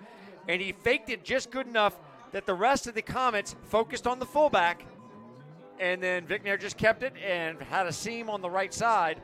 And a nice big gain for the Cardinals by far on first down. By far the longest play of the night for the Cardinals, 24 yards. Co-Source Financial Group first down. Vicknair again. This time he's hit. I believe Monica got him at the 47-yard line. And he goes down in a hurry. It'll be 2nd and 7. It's maybe 6.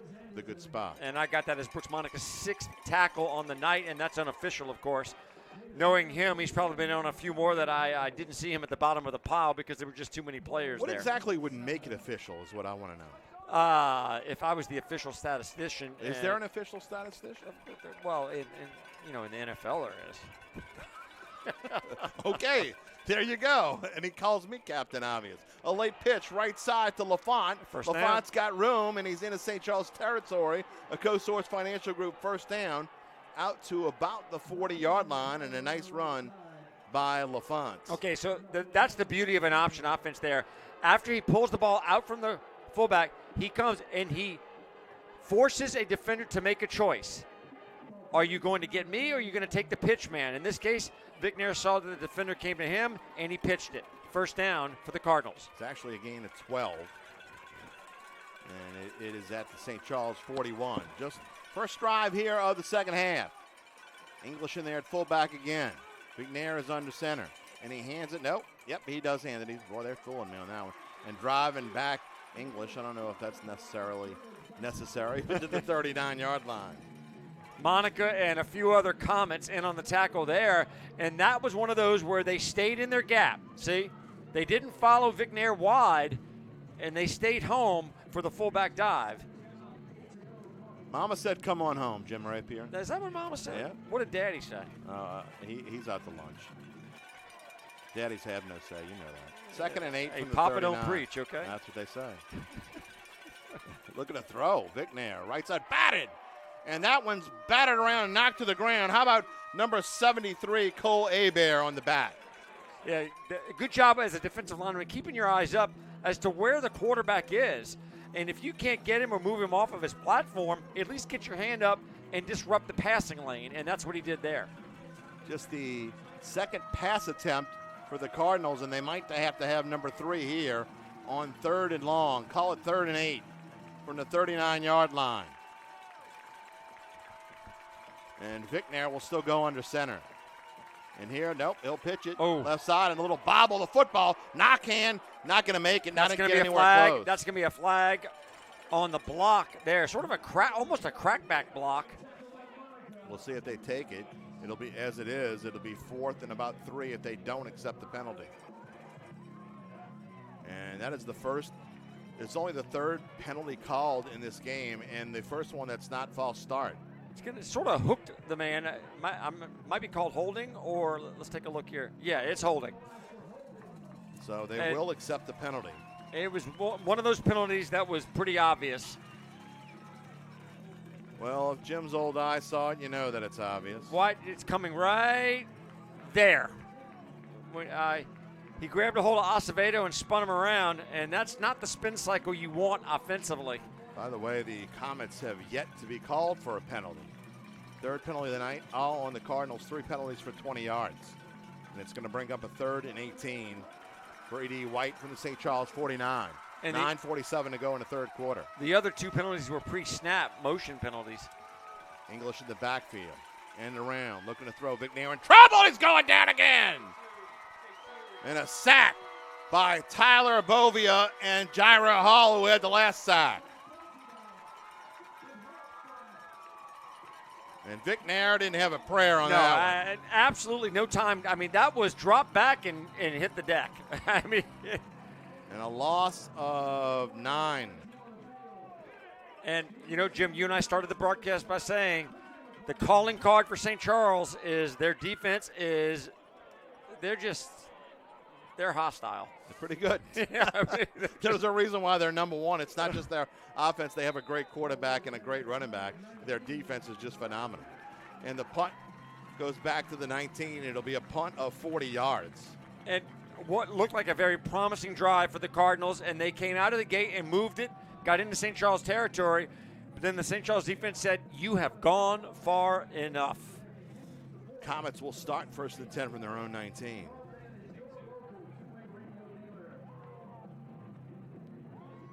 I expect a somewhat methodical approach here, and then when they feel the moment is right, they're just going to unleash some Landry LeBlanc throwing the ball. Well, LeBlanc is under center here in an I formation.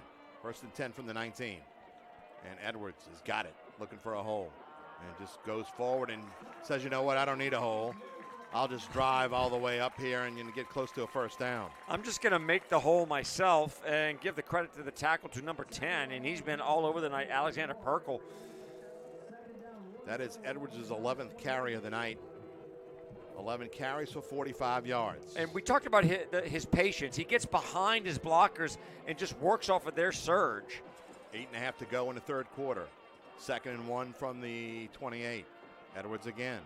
And this time he's stuffed on the line, spins around. Look out, right side. And maybe that could have been a huge play if Jackson Riche doesn't make that tackle right there.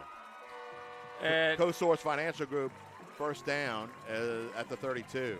And no one said it was going to be easy. Good penetration defensively here. And number 44, Jones, almost had him for E.D. White, but resourcefulness, that's the key for the Comets right now, and they're taking advantage of every opportunity presented. Speaking of sourcing, that was a Co-Source Financial Group 1st down at the 32. And a fake one way, give it to Edwards. Edwards has got a few. It'll be 2nd and 7. 3 straight handoffs to Skylar Edwards. Jones in on the tackle there for the Cardinals. And they're just ground and pound right up the gut, right? Just a little slobber knocker football. And that's some of your favorite is slobber knocker football. Oh, you know it. I'm definitely a slobber knocker kind of guy. Winner of this one gets the U-High Madison Prep winner. And the Cubs lead it 22-16 at halftime in Baton Rouge. 2nd and 7 for the Comets. Edwards back there by himself, and he will get it. Looking for a hole. Oh, no. Hit hard. That's not going anywhere. Charlie Diedrich said, your seat is back over here. Diedrich stops Edwards after a gain of 1. That was a how do you do. Let me introduce myself to you. I'm just going to enter the house and go straight to the kitchen. Right there. There you go. And even though there's still 6:45 and counting to go in this Supreme Toyota of Hammond 3rd down, this is a huge play on 3rd and 6. E.D. White's got to get their defense off the field and get the ball back to Alex McNair and their offense. And in motion from left to right, screen pass to LeBlanc, and Walker LeBlanc is stopped. And once again, I believe that's Diedrich on the stop. Again, and that's his 5th tackle that I have him down for, and he is all over the field. Impressive job there by E.D. White. And Jim, if the Cardinals are able to come back and win this game, we're going to mark this drive and what Diedrich was able to do. No question about it. 2 huge tackles, and E.D. White's offense, they've been able to move the ball, but have not been able to finish their drives thus far. Miliotto to punt, gets it off just barely. What a punt. Knockhand calls for a fair catch and makes it back inside his own 20. But what a punt by Miliotto. He had 3 Cardinals. 42 yards. He had 3 Cardinals approaching and just stayed calm under pressure. Here they come in your screen right there. And good job by all parties. He got the punt off. It was a tremendous punt, and the 3 Cardinal players did not run into the kicker, rough him, or even touch him. They were able to slam on the brakes. Shaw leads Loyola Prep 28-0 in the 3rd quarter. The Eagles got a huge break when the potential all-state quarterback of the Flyers was down coming into the game. Could not play because of the reports of mononucleosis. 1st and 10 for the Cardinals. And a late pitch to Knockhand, I believe, and the comments were all over it. Dax Prejean said, "I've seen this play. I know how it ends. Let me see if I can give you a different ending." I'm going to show how it ends. Ends right here. Just a really good job there of anticipating the pitch, and he comes flying up right there and goes low. Low man wins. Call it a loss of 1. And that is that was the first carry for Knockhand tonight. 2nd and 11. Man in motion is LaFont, and he stops. English also back there in fullback position. Taking a look at the sideline. Play clock's at 1. They better get something going, and now they're going to. I think Coach Lassane had to call timeout. He's not going to be happy about it. He's going to take a timeout. We're going to take it with him. 5:02 to go here in the 3rd quarter. Supreme Toyota of Hammond 3rd quarter. St. Charles Athletics is brought to you by Prestige Collision. Handlar Firm and True Title are a sponsor of VSN broadcast. 10-0 St. Charles. We'll be right back in a moment.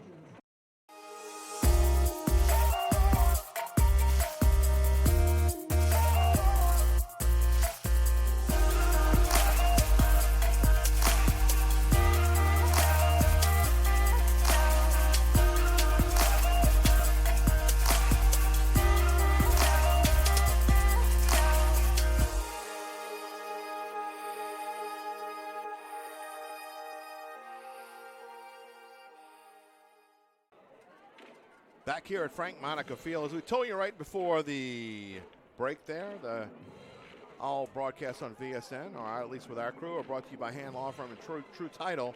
Hand Law Firm has been located in Gretna for 3.5 decades, takes pride in the family atmosphere we extend to clients. We'll tell you more about it in just a moment. 2nd and 11 coming up here for the Cardinals from their own 19-yard line. English in the backfield. To the left side is Landon Babin, man in motion, and a late pitch to the man in motion, which is LaFont, and LaFont gets knocked out of bounds by Christian McLean. And the key to that is McLean just kept going wider and wider, eventually either forcing the runner out of bounds or forcing him to turn back in to the backside pursuit of the defense.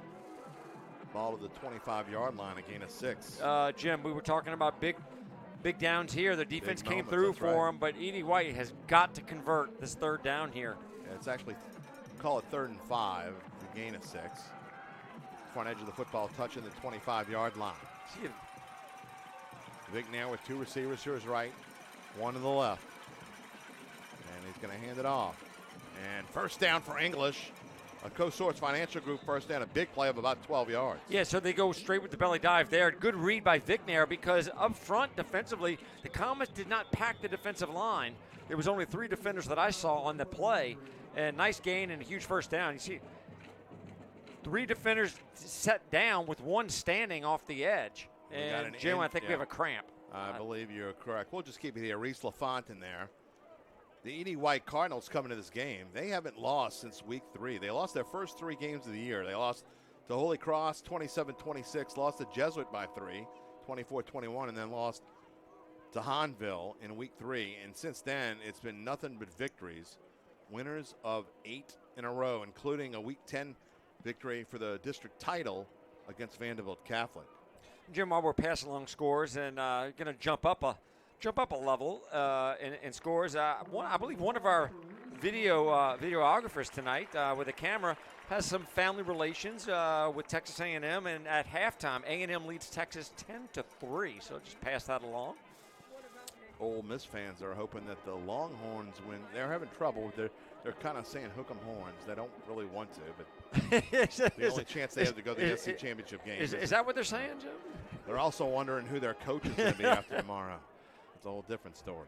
The St. Charles Comets, well, they have been to the state championship game in 5 of the last 6 years. Went 5 years in a row from 19 to 23, and they're trying to get back there. Got to win this one and one more. But right now they're just focused on stopping the Edie White Cardinals, who have a 1st and 10 from their own 37-yard line. Alex Vicknair under center looks to throw, going deep, one-on-one coverage, and it is knocked away. What a defensive play! You are not going to find better coverage than that. Step for Kristen step. Calm, what a play! He played it perfectly. He played the receiver and the ball, looked back at the last second, and knocked the ball away. Take a look here. Nice 3-step drop by Vicknair, and he threw it where really his receiver had a chance. Now, you've got the receiver claiming I was interfered with, but I got to be honest, did not see it. Kristen Calm with the defensive play of the night thus far. A beautifully thrown pass by Vicknair. Could have got Edie White back in the game. 2nd and 10 from their own 37, just the 3rd pass attempt of the evening. Here, Vicknair is hit hard at the line of scrimmage, and he's going backwards after the initial hit. I believe that was Briggs Anderson with the first hit. Yeah, and then anything that was left over, Monica cleaned it up. Take a look here. There it is there, and the initial one, he spins out of it, and then he runs face-to-face with Brooks Monica, and we know how that movie ends. 8th carry for Vicknair, again in for Grant Barbera, who was injured in the 2nd drive of this football game and has been out ever since. 3rd and 9 from the 38. Fake, looking to throw, hit as he throws, going to right side, and that's incomplete. And and they're going to throw a flag. They threw a flag. Oh, my goodness. And so on this one, what they're going to say is he impeded the progress of the receiver toward getting to the ball. And on this one, it might actually be a decent call. Well, you say that as if you're surprised. No. Well, his defensive pass. And no, here's the deal. Comets fans don't like it. No, here's the deal. I know the St. Charles fans don't like it, but if you watch the replay and you watch the defender get in front of him, he literally jumped in front of him. He impedes the progress of the receiver. And watch his hit as he throws the football. And let's see if we. He's in front of him. I don't think so. I think that's a good call. I don't. I'm sorry. Well, I don't think that's a it's good not call. the first time you and I have disagreed. No, it's not. 1st and 10 from the 40. That could be called on like almost every pass. I mean, that's too. I mean, they both had hands on one another, I think. But these officials, that's the first call on St. Charles all night. First flag on the Comets all night long. And here, a little mistake, and guess what? Football karma, God said, I don't think it was pass interference. The Comets get the football on a turnover. So, you know what? The ball don't lie. That's what they say. That's they. You keep bringing they into this. I'm just doing to tick you off. We've had our talks about they. Here we go. Take a look here. Confusion right here, and Vicknair just didn't decide if he wanted to. He shouldn't have held on to the mesh so long. And you know what? And I got to go full credit where credit is due. I think the entire thing was caused by Gyra Hall. You might be right. He messed up the mesh point with the fullback in Vicknair, caused a huge disruption, and as Vicknair tried to pull the ball out to potentially make a pitch. By the way, Gyra Hall also recovered the ball, if I'm not mistaken. Absolutely a candidate for Supreme Toyota of Hammond Player of the Game. He has been outstanding tonight. 1st and 10 from the 49, and Edwards gets nailed at the 45-yard line by Deidre, who has had one heck of a night playing football. Speaking of playing games, I have him down for 6 tackles. And that's Deidre. 6 hard hits. Yeah, he lets you know that he's playing tonight, right? He really does. Any doubt whether I'm here tonight, 7 says, no, I'm here. 15th carry for Skylar Edwards, 15 for 59. And really the Cardinals have done a good job of bottling it up, and they really need to bottle this Comets team up in this drive to stay in the game. 3:10 to go in the third quarter, down 10-0. 2nd and 4 from the 45. It's an end around for Dufour. Dufour breaks one, can't break a second, and he goes down right at the line of scrimmage. So a good job of the Cardinals defense. And a 3rd and short, and guess who? Number 44, Harrison Jones, has been outstanding as well. And also making a huge assist on that play was number 9, and that is Carter Myers, senior defensive back. He got there and was able to sort of push Dufour into the tackle, what ended up being the tackle there. He ate up the lane where it looked like Dufour wanted to cut back. And a huge 3rd down here defensively for E.D. White, and if you're the Comets, you could really... 3rd and 4. LeBlanc looking to throw. Got plenty of time. Gets Dufour out in the flat. The Cardinals are in on it and make the play. Dietrich Dietrich with an open field tackle, saving the day at the moment for the Cardinals. A loss of 1 on the play, and the Comets will have to punt. Well, they don't have to punt. You think so? Because they don't have to punt, but I would think they would punt. Here they go. Here they go. They don't have to do anything. They can do whatever they want to do, Jim. That's right. Hey, shut up, Derry. You don't know what the hell you're talking about. And Miliotto with a high, long punt, and Nakhan's going to call for a fair catch again and take it to the 15-yard line. Another good punt. So Cardinals staying in the football game, Jim. Staying in the game, getting a 3 and out. Defense is doing its job if you're E.D. White. You know, after those first 2 or 3 drives for St. Charles Catholic, the Cardinals defense has really settled in and made it very hard to advance for St. Charles's offense. At the same time, though, they have just got to do something, crack this defense that is St. Charles Catholic, and easier said than done. Division I select. The Catholic Bears have taken the lead on Alexandria, 10-6 in the third quarter. John Curtis leads. Wait, Turles. Alexandria has only scored 6 points? That's correct. That's very odd, I know. It's not a misprint. John Curtis leads Turlings 14-0. 1st and 10 from the 15. And a fullback dive, and I mean diving. Boy, he dived to about the 16, 17-yard line. And again, one of those, they brought a man in motion behind the formation. That's to spread out the defenders a little bit and create a little bit of a natural hole or seam for the back to go through. Take a look here. There it is. As he gets through, gets a little bit of positive yardage before several Comets jump on board for the tackle. 7th carry for 25 yards for English. He's in the backfield once again. McNair under center. And here, McNair will hold on to the ball, and he'll get shoved backwards by the usual suspects along the Comets line, including Monica and Acevedo. Acevedo and Anderson. So, I don't know who you give that tackle to. How about all of them? They all get a little piece of it. Briggs Anderson, he's been very active tonight, really too. Gain of 1 and a big play, trying to avoid a 3 and out, and it's going to be 3rd and 7. That was McNair's 10th carry. 10 carries for 36 yards. From the 18, and another confusion. Nakhan's got it, and the Comets say, you're not going to have it for long. You're going to go down right here. And it's going to be punting time again for the Cardinals as the clock could run out. They don't have to run a play here in the third quarter. Jim, Tyler Bovia had something to say about that. He said, look, I don't like all your misdirection. Just show me where the ball is. Right, there he is. No, you've gone too far. You've gone too far. You're always looking to take things too far, and I don't approve of it. Gain of 4, but not nearly enough. It's 4th down at the 22. 2nd carry for Nakhan. And Jim, when we talked about gap integrity and discipline and staying in your lanes, it's those types of misdirection plays, and what Bovia just did, staying home, the ball ended up coming to him. That is the end of the third quarter. We'll take the break here. No one scored in the third quarter. That's good news for the Comets. We'll be right back. 10-0. St. Charles leads it here on VSN. Crescent Payroll Solutions is a local payroll company with great customer service. Unlike those national companies, our clients enjoy the relationship we build with them. And we are more than just payroll. We also help with company HR needs for small to mid-sized companies. Crescent Payroll Solutions is the fastest growing independent payroll company in the state with a 98% client retention rate. Call or email us today to learn more about how we can help you with all of your payroll and HR needs. Welcome to Bayou AV Security. We specialize in providing top-notch audio solutions, advanced security cameras, reliable internet services, and stunning permanent holiday lighting. Bayou AV Security, where technology meets reliability. Call us today to experience the Bayou difference.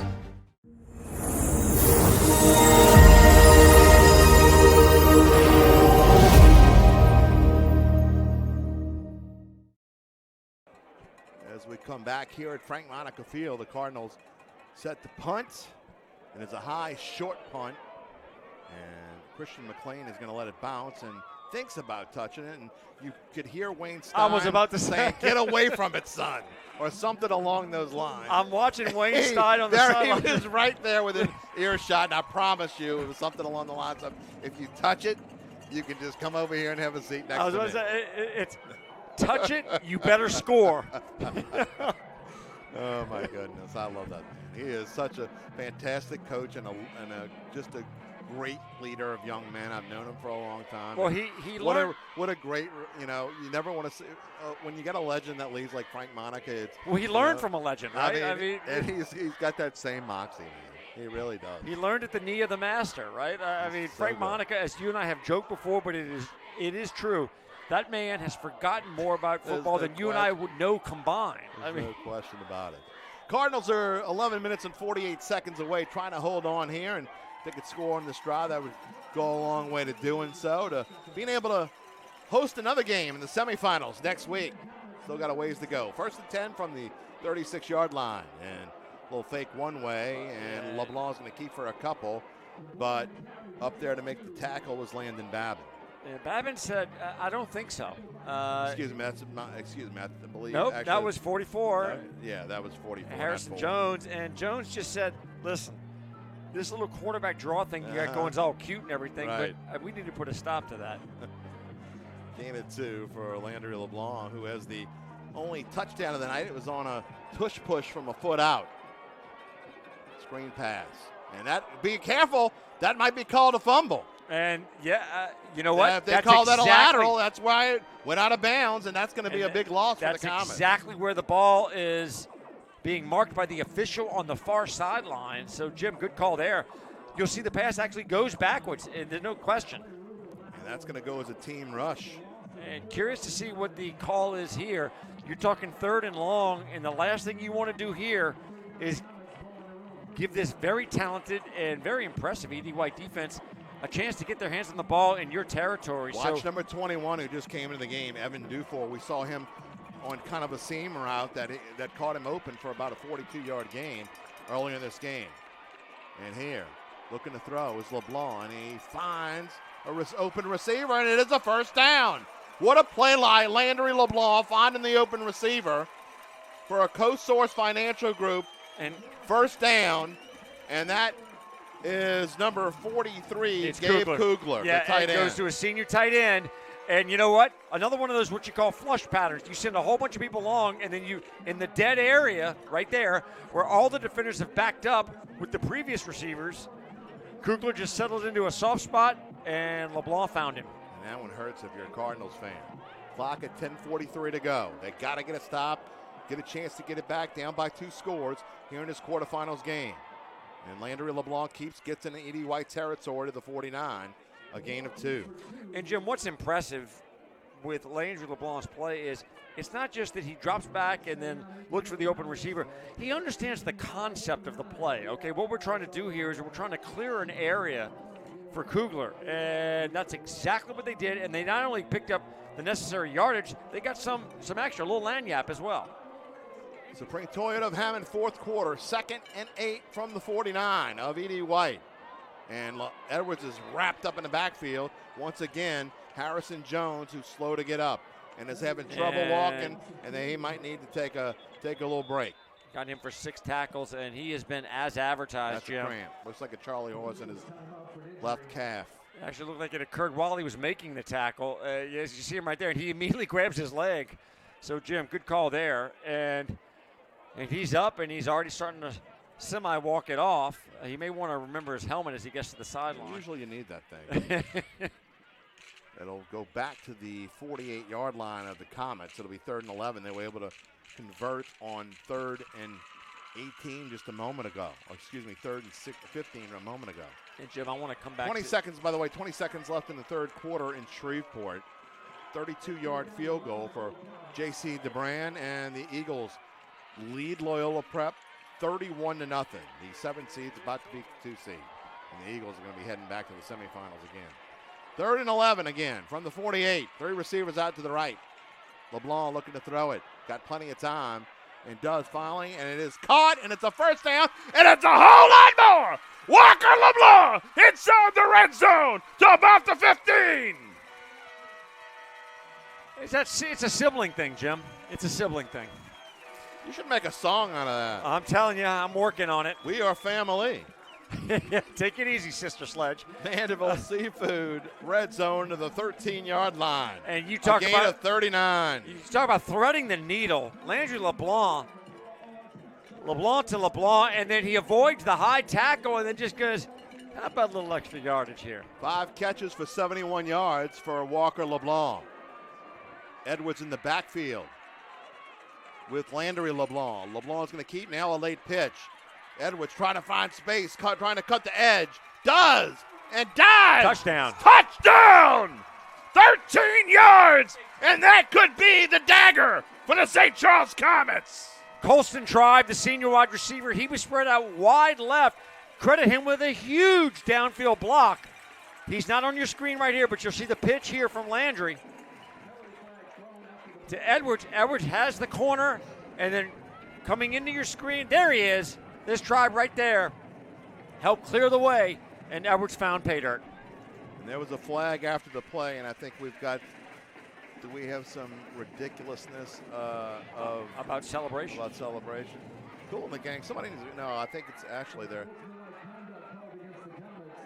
It is called against the Comets, and there was ridiculousness. Touchdown counts. They have got to address this in the offseason. Actually, no, it's on the Cardinals. Okay, I was going to say, I thought they were calling for Or actually, maybe it's on both. Okay. All right. It's on both. Maybe a little jawing going on. We'll let it slide. I saw him talking to Coach Wayne Stein, and then they did go to the other side and talk to Coach Lassane as well. Something along the lines of, look, the stuffing we serve on my table is better than the stuffing on yours. It gets a little heated when it comes to stuffings, right? Big extra point here. This could make it a 3-score game if Miliota makes it. The kick is up, and the kick is good. 8:54 to go. St. Charles extends their lead to 17-0 over E.D. White. St. Charles Athletics brought to you by Prestige Collision. The Hand Law Firm and True Title are a sponsor of VSN broadcast. Comets lead at 17-0 here in quarterfinals action. We'll be right back.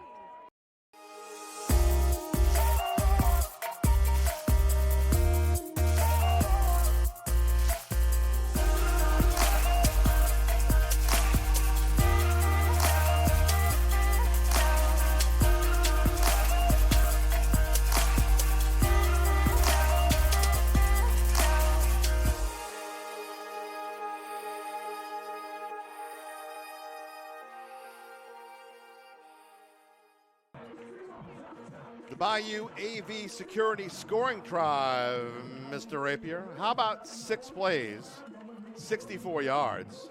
It took 2 minutes and 54 seconds off the clock, and it ended with Skylar Edwards' 13-yard touchdown run. His longest run of the night. It goes for 13 yards, and it's 17-0 Comets. You know, we may have to talk to Wayne Stein about this because that was a little fast for them offensively. You didn't want him to go that fast. No, I mean, let's just move the clock a little bit, right? I mean, 8:54 to go if the Cardinals don't have any chance. And by the way, that penalty ended up being on E.D. White. If they must have called 2 penalties on the Cardinals and 1 on St. Charles because they kicked off from the 15-yard line. Just the 4th penalty of the night on the Cardinals. 4 penalties for 35 yards. And after the touchback, they'll start 1st and 10 from their own 20 in what is now a must-score drive.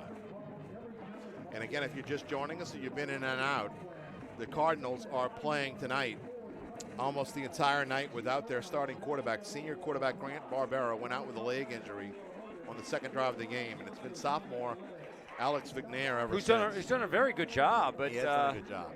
The Cardinals, though, have yet to complete a pass, and they won't complete one here because they'll run the football. And that's English, and English has got about 6 yards carry. And Owen English, junior running back for Edie White, and just running into the teeth of that St. Charles defense, and they are just so stout on every level, and they tackle very well. The problem is, Jim, when you have an offense like this, it's really hard to come back when you're down more than a score, or especially two, because you don't throw the ball that often. And a little motion up front, I didn't see a flag. And here a handoff to LaFont. He's got one. Looks like Dax Prejean got in there, contributed on that tackle. Along with number 61, Byron Bailey.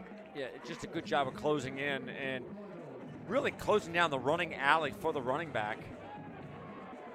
And gain of one. LaFont with 5 carries now for 28 yards.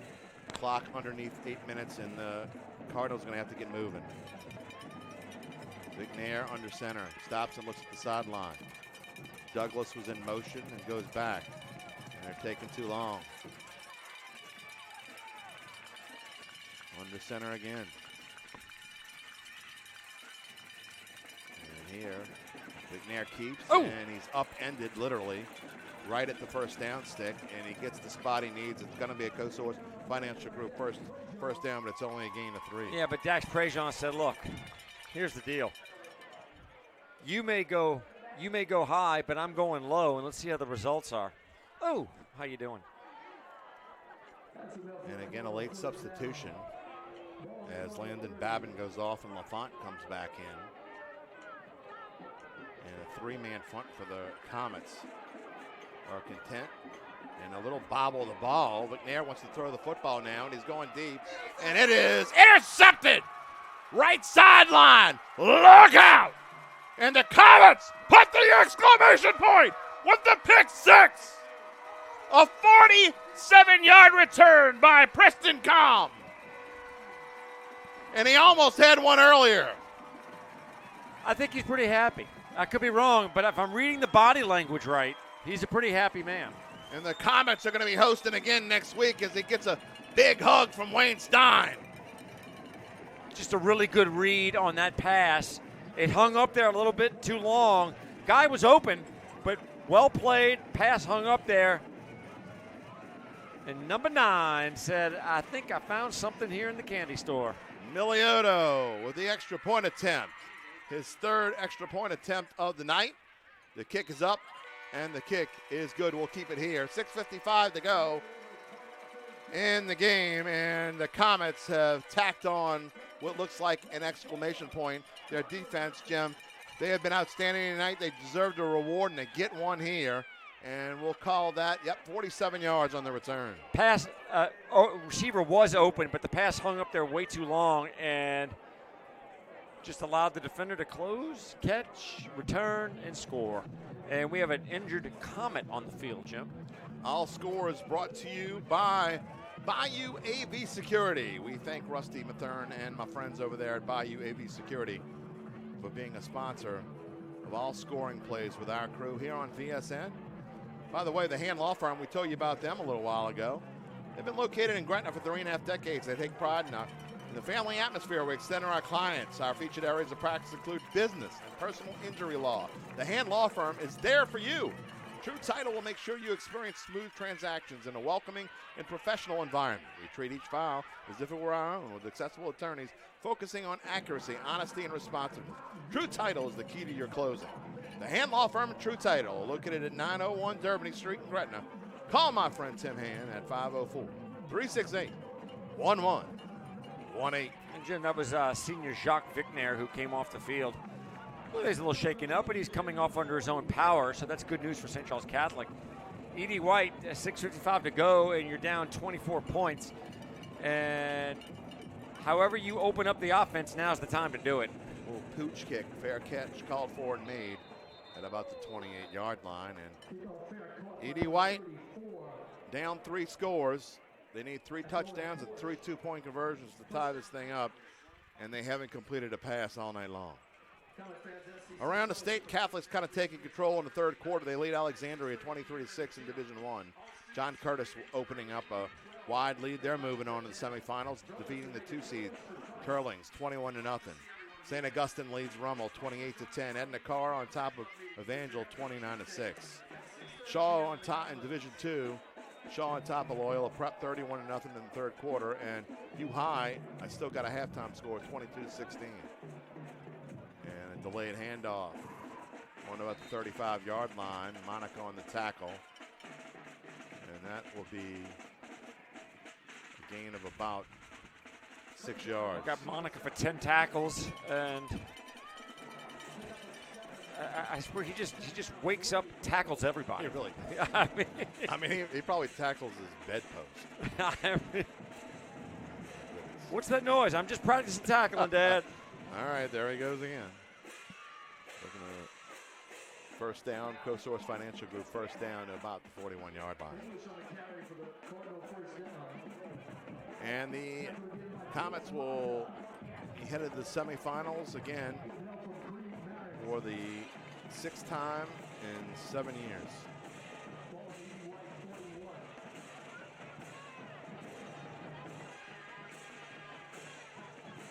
I'll tell you more about that in first and 10 here. And a late pitch, and bouncing off of one is Knockhand, and finally out of bounds around the 46. And I'm waiting to see who he got. A little bit of a stinger there, and I'm trying to see who that is. Got an injured Common. Yeah, and I think it's number 3, Briggs Anderson. That's who it is. As you take a look at the replay, and Ian, let's go out on that play right there. We'll take a little break. 5:47 to go. Comets lead at 24-0 as we see what's going on with Briggs Anderson. We'll be right back here on VSN.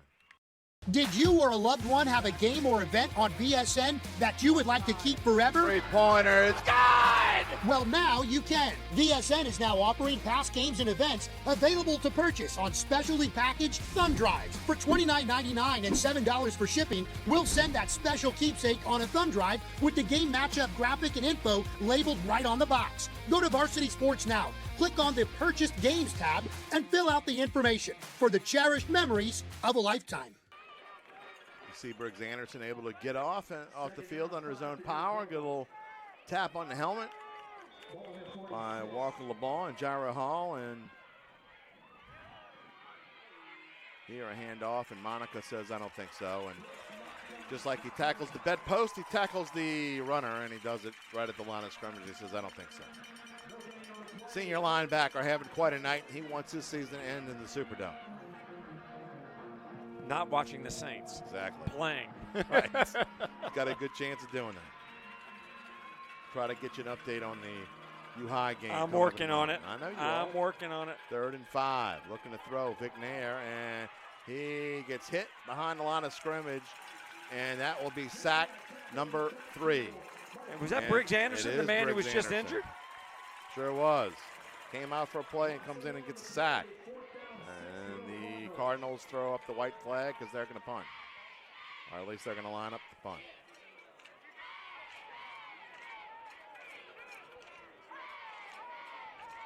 So Vignair forced into action when starting quarterback Grant Barbera went out on the second drive. Okay, so from 11 minutes ago, the score that I have reported is Madison Prep 24, ULab 22. Wow, tight game in Baton Rouge. We'll keep it here. So Madison Prep, which is not the score I have on our score string here. Madison Prep in the 3rd quarter leads U-High 24-22. Again, the winner of that one is going to come here next week to Frank Monica Field to play the Comets. And who does Shaw play next week? Shaw will play the winner of the Vanderbilt Catholic Lake Charles Prep game. That game being played in Lake Charles, and the latest score I had was 21-20, Vanderbilt Catholic. Shaw would be on the road either way. They'll either play the game at Vanderbilt Catholic or in Lake Charles to play LCP. And actually the E.D. White offense now comes back onto the field, as they should. 4th and 6. And a timeout for Coach Wayne Stein, I believe. It is. Let's take this one in. 4:42 left, might be our final break of the night. The Comets lead the Cardinals 24-0. You're watching the Division II Select quarterfinals here on VSN.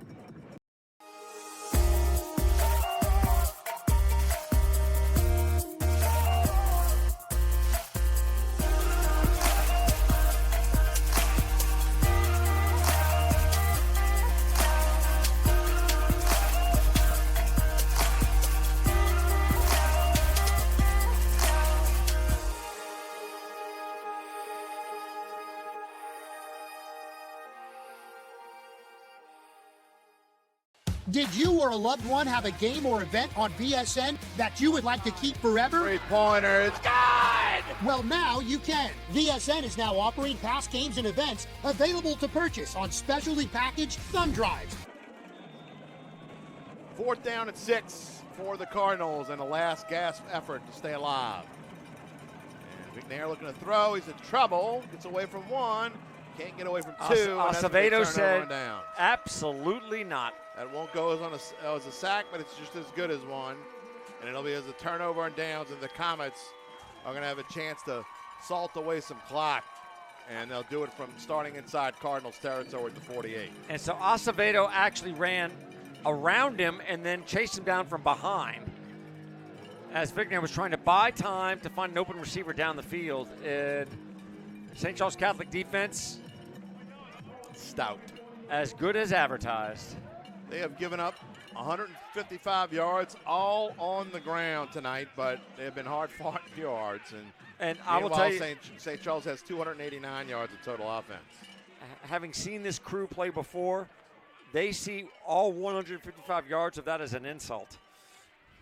Here a handoff. Edwards gets a yard or two. And how about this? The Loyola Prep Flyers trailing 31-0 in the fourth quarter. Tried a field goal. It was blocked and returned for a touchdown, and the Eagles lead at 38-0. When it's not your night, I have a feeling that's going to be a pretty fun bus ride back. That's about a 5-hour bus ride, and that's going to be a fun one for the Eagles. All the way back to Marrero. I guess a little longer than 5 hours, probably. Can you imagine the post-game meal on the way home? You're supposed to be playing Jesse's girl and you're running a play here? I guess you can. Hand off Edwards. And he says, I don't care whose girl it is. I'm going to get 2 yards here.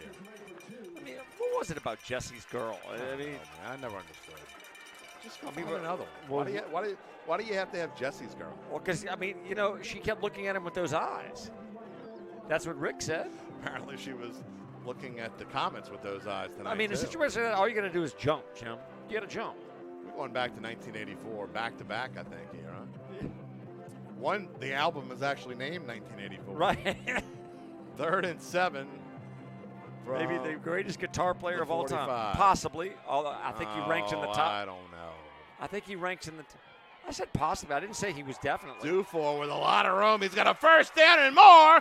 And you can kill. No, he cuts back. Now you can kiss him goodbye. Evan Dufour, 45 yards. Dandy Don just called in, said turn out the lights. And the next line in that song is the party is over. So, although I think in Laplace here, the party has just really begun. Oh, we got a flag back here at the 40. Oh. Dandy Don says, hold on a minute. Hold on. Put the lights back on. Put the lights back on. Call the electricity. We forgot to pay the bill. Call the electrician. No, they turned it back on. Call the electric company. Oh, my goodness. Is Morgan Freeman here? We got the electric company? Oh, my God. You know, most people don't realize I don't know what the heck. Early Morgan Freeman was on the electric company. That is just the second penalty against the Comets tonight, and it wipes out a 45-yard touchdown run by Evan Dufour. And Wade Stein will find something to be grumpy about, I promise, and it's going to be that play. Yeah, right there. You know what? At film session, that might be the first on play. Monday. That's the first thing he's going to show. Y'all feel pretty good about your win the other night? Yeah, let me show you a play I'm not happy about. Oh, Lord. 3rd and 17 from the Comets 45. Clock at 2:59 to go. I draw up a play like this. That's right. And Dufour will get another shot. This time he's going down after a gain of 1 or 2. Excuse Dufour if he's a little winded, right? Yeah, right. So I just want to take time out to give a shout out here to my partner and what I'm thankful for this Thanksgiving. And this is our 7th year doing this here on VSN. We hope that our crew has a game next week. We don't know as of right now. So, but if we don't, I just want to, our 7th year being our 11th year total doing this together, and our 7th year here on VSN. And as always, it's been one heck of a ride, my friend. Every year's different, and there's never been a bad year. Let's put it that way. There has never been a bad year, and we love doing that. We have seen plays that would just like, there's no way that happened. Oh yeah, it did. We saw it. It happened, and We saw a team convert a third. What was the Ivory Celestine? I think it was third and 29. Third and 29. Iverson Celestine. You said, what is your play for third down? I said, I don't know, but Ivory Celestine will figure it out. And, he sure enough, he did. He sure did. That was our first year here on VSN. That was back in 2020. Fountain Blue 2019, I guess. Fountain Blue at Mandeville, if I remember correctly. It was at Sidney Terrio Stadium. That was a long time ago. And, Jim, while we're talking about not so much the memories, but being how appreciative we are for doing what we do here, I'd just like to thank all the high schools and all the athletes out there that make this possible for us to do this. I mean, this is just like being a kid in a candy store. I mean, getting to watch it and talk about it, something that we love doing, and thank all of you, and we certainly appreciate what you do. And we take nothing for granted, so you never know if this game is your last for the season, and never know what's going to happen in the future. So we are always thankful and want to make sure that we shout out that thanks. Here a low line drive kick that Knockan is going to watch bounce and try to pick up does at the 17. And goes down immediately as number 44, Marix Creed, says, I don't think so. Yeah, I think he saw the movie Creed and said, you know what? I'm going to drop you. What's your prediction? Okay, Clubber. Pain. 2:03 to go for the Cardinals, who will take it from there. I'm going to tell you right now, somebody's got the 80s mix rolling. I'm going to tell you, for those that don't know the reference I'm about to make, the Rocky 3 reference I'm about to make, I look at the St. Charles Catholic defense, and my prediction is always pain. They're anything but a paper champ. And lots of it, pain. 1st and 10 for E.D. White. Big pump. Big Nair looking for his first completion of the night, and he ain't going to get it. And another flag, and it's going to be the exact same call. He's impeding. It's just as bad as it was the first time they called it. They're calling him on impeding the receiver's opportunity to catch the ball. He's impeding my time. Or make a play on the ball, or make a play on the ball. See, he jumps in front, spreads his arms out like an eagle, fly like an eagle into the future, okay? Let me tell you what the future holds for St. Charles Catholic. Advancing in the playoffs. To the semifinals against the winner of Madison Prep and U High. And now in the fourth quarter, Madison Prep leads 24-22. Let me tell you, my future holds a warmer environment. I don't think it's going to be much warmer next weekend either, pal, if we do have a game. Big hole right side up to about the 47-yard line. Tacking on the stacks is Owen English. One of our cameramen upstairs, she was telling me how much she just loves the cold weather. Yeah, well, she's got ice in her veins. Screen pass right side. Oh, whop! That was a hit by Christian McLean. Yeah, McLean just not to be confused with John McClane of Die Hard reference. Hey, Die Hard's a Christmas movie, by the way, and was that time? Now you're just yanking my chain. Please, Jim. Everyone knows it's a Christmas movie. Everyone knows how easy it is to yank my chain. That's all you do. 2nd and 8, by the way. First completion tonight was on that play, and English trying to follow up with a first down, but he's shoved back at the Comets' 46-yard line. Creed, it looked like he was in on the tackle there. Several other Comets as well. Jim, last year I got one of the greatest joys of my Christmas life when my son asked me, he goes, Dad, is Die Hard really a Christmas movie? And I said, let's watch it for the first time. Don't fill that kid's brain with some nonsense. He watched it, told me he loved it, and then my daughter said, it really is a Christmas movie. You can love it all you want. That doesn't make it a Christmas movie. No, I just like the fact that he liked it, but my daughter was thrilled with it. She says, Daddy, it really is a Christmas movie. And if Anna says it, you know it's true. Oh, my goodness. I'm telling you, people. He doesn't really mean it. He's just trying to rile me up. Die Hard's a Christmas movie, Jim. Just because it has a Christmas tree in it somewhere doesn't make it a Christmas movie. It's on Christmas Eve, Jim. It's a Christmas movie. I don't care. I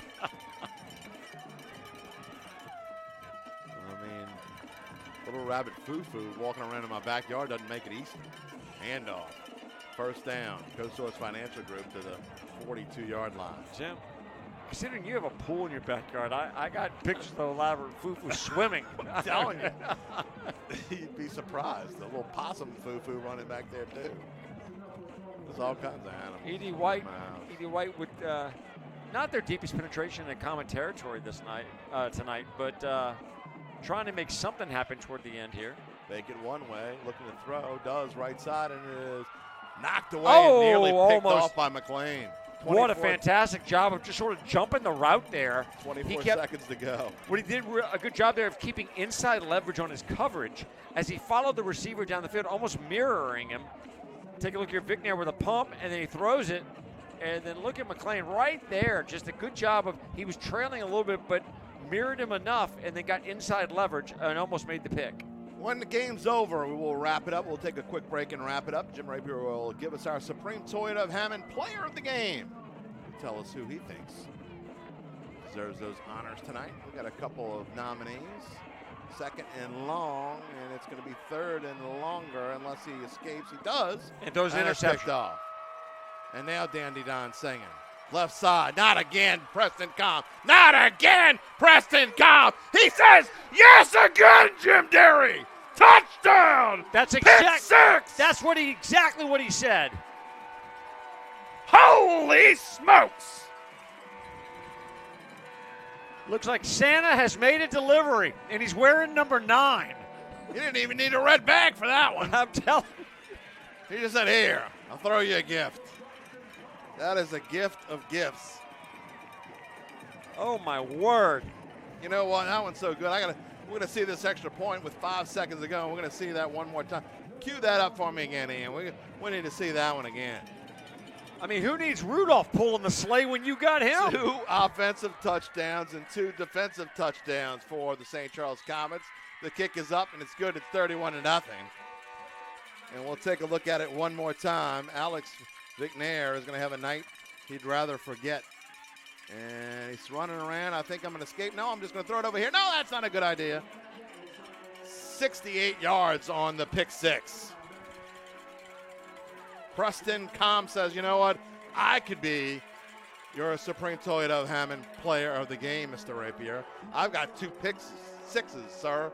Say that 10 times. Someone's fast. making the deliveries. United States Postal Service may want to take some notes. Talk about Federal Express, my word. Goodness. What a night for the Comets defense. We talked about it. We were talking about it pregame. Defense wins championships, and boy, this is one stout unit. For those, anybody scouting this game or whatever from around the state, and you want to know, don't get me wrong, I love Landry LeBlanc, I love Skylar Edwards, I love this offensive line, but the reason why the St. Charles Comets, in my mind, have to be the favorite in Division II Select is because of that defense, and they are phenomenal. And right off the bat, they start playing a little Kickstart My Heart by Motley Crue, and let me tell you, this defense will do more than kickstart your heart. And the clock runs out, and congratulations to the St. Charles Comets. You have advanced to the semifinals in Division II Select with a 31-0 victory over the 8th-seeded E.D. White Cardinals. Well-deserved for Coach Wayne Stein and company.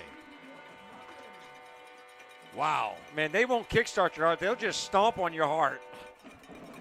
What a game, Mr. Rapier. And we talked about the defense. And look, I know the pub is going to go to Preston Com for his 2 pick sixes. But, man, you talk about some of the other guys. Brooks Monica, Caden Acevedo. Brooks Anderson was phenomenal. I got Jaira Hall. I got Brooks Monica with 12 tackles. And I'm sure I probably missed some, right? Okay, and you got Acevedo. I got him with 5 or 6 tackles. I got to go back and do my count on that. And then Jaira Hall, Jim, he was all over the place. You got Brooks Anderson. I mean, all of them. Jaira Hall with this, he got the trifecta, the sack, the fumble, and the recovery. I mean. Well, we're going to take a break, and when we return, we will have the Supreme Toyota of Hammond Player of the Game. The final score once again, St. Charles 31, E.D. White, nothing. You've been watching St. Charles Athletics, brought to you by Prestige Collision. Also, the Hand Law Firm and True Title are a proud sponsor of VSN Broadcast. We'll be back in just a moment to wrap it all up.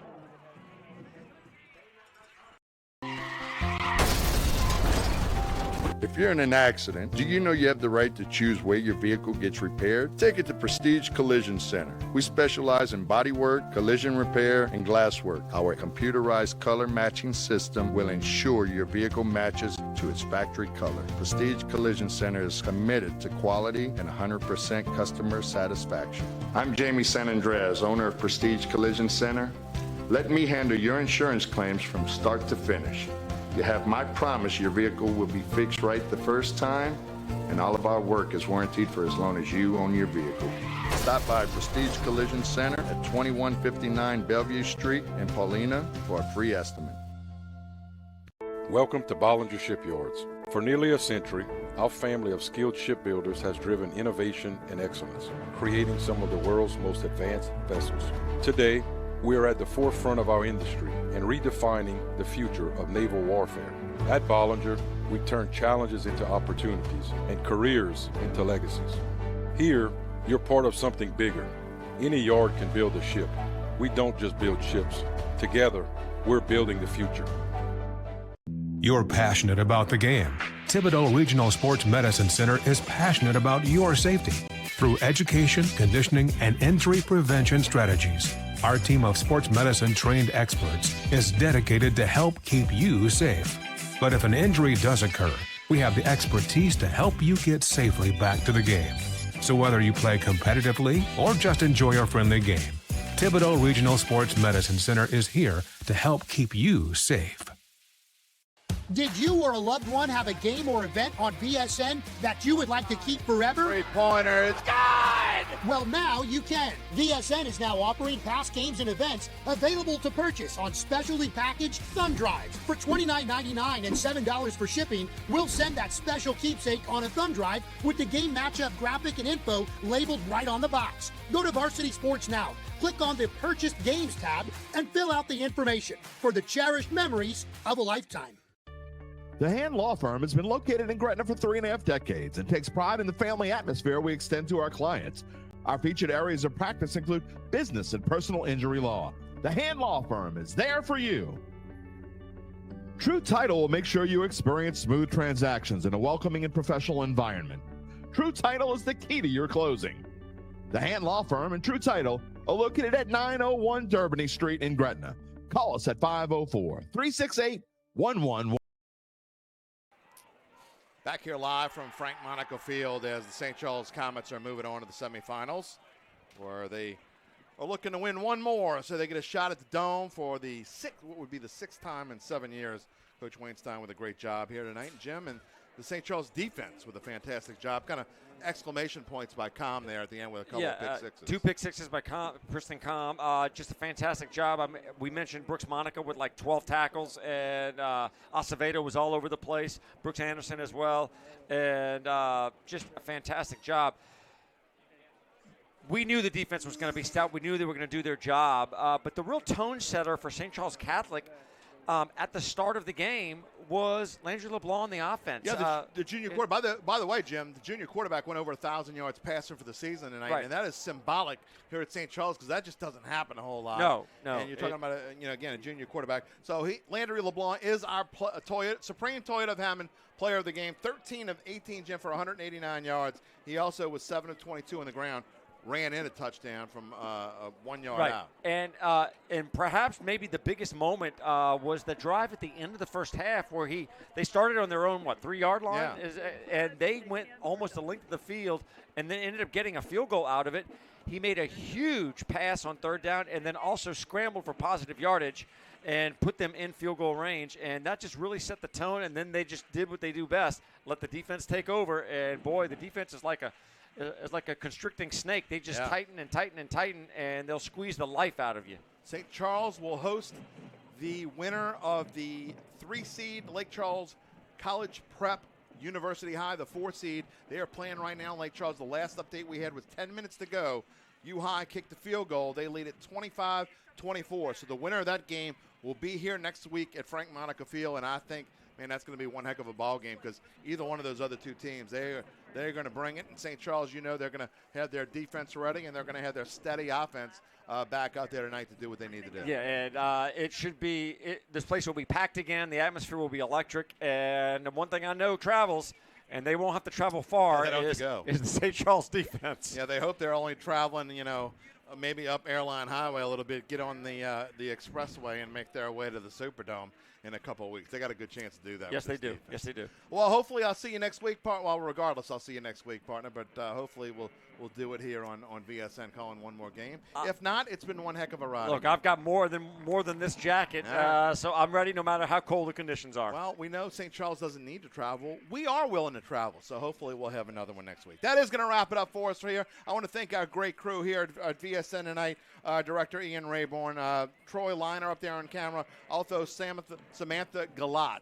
Along with them, and our great staff back at home headquarters. Eric Ritchie, I'm sure, is watching tonight. My longtime friend and partner, Jim Rapier.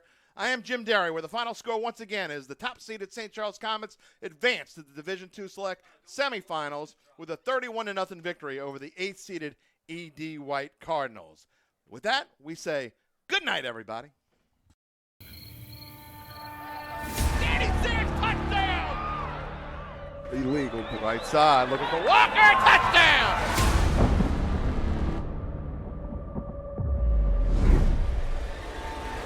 The ball up to the bus. There's a big guy.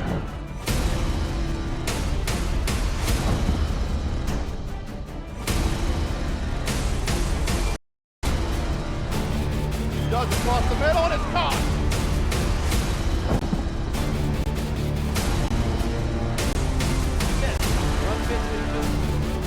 There's a hole. He breaks some tackles.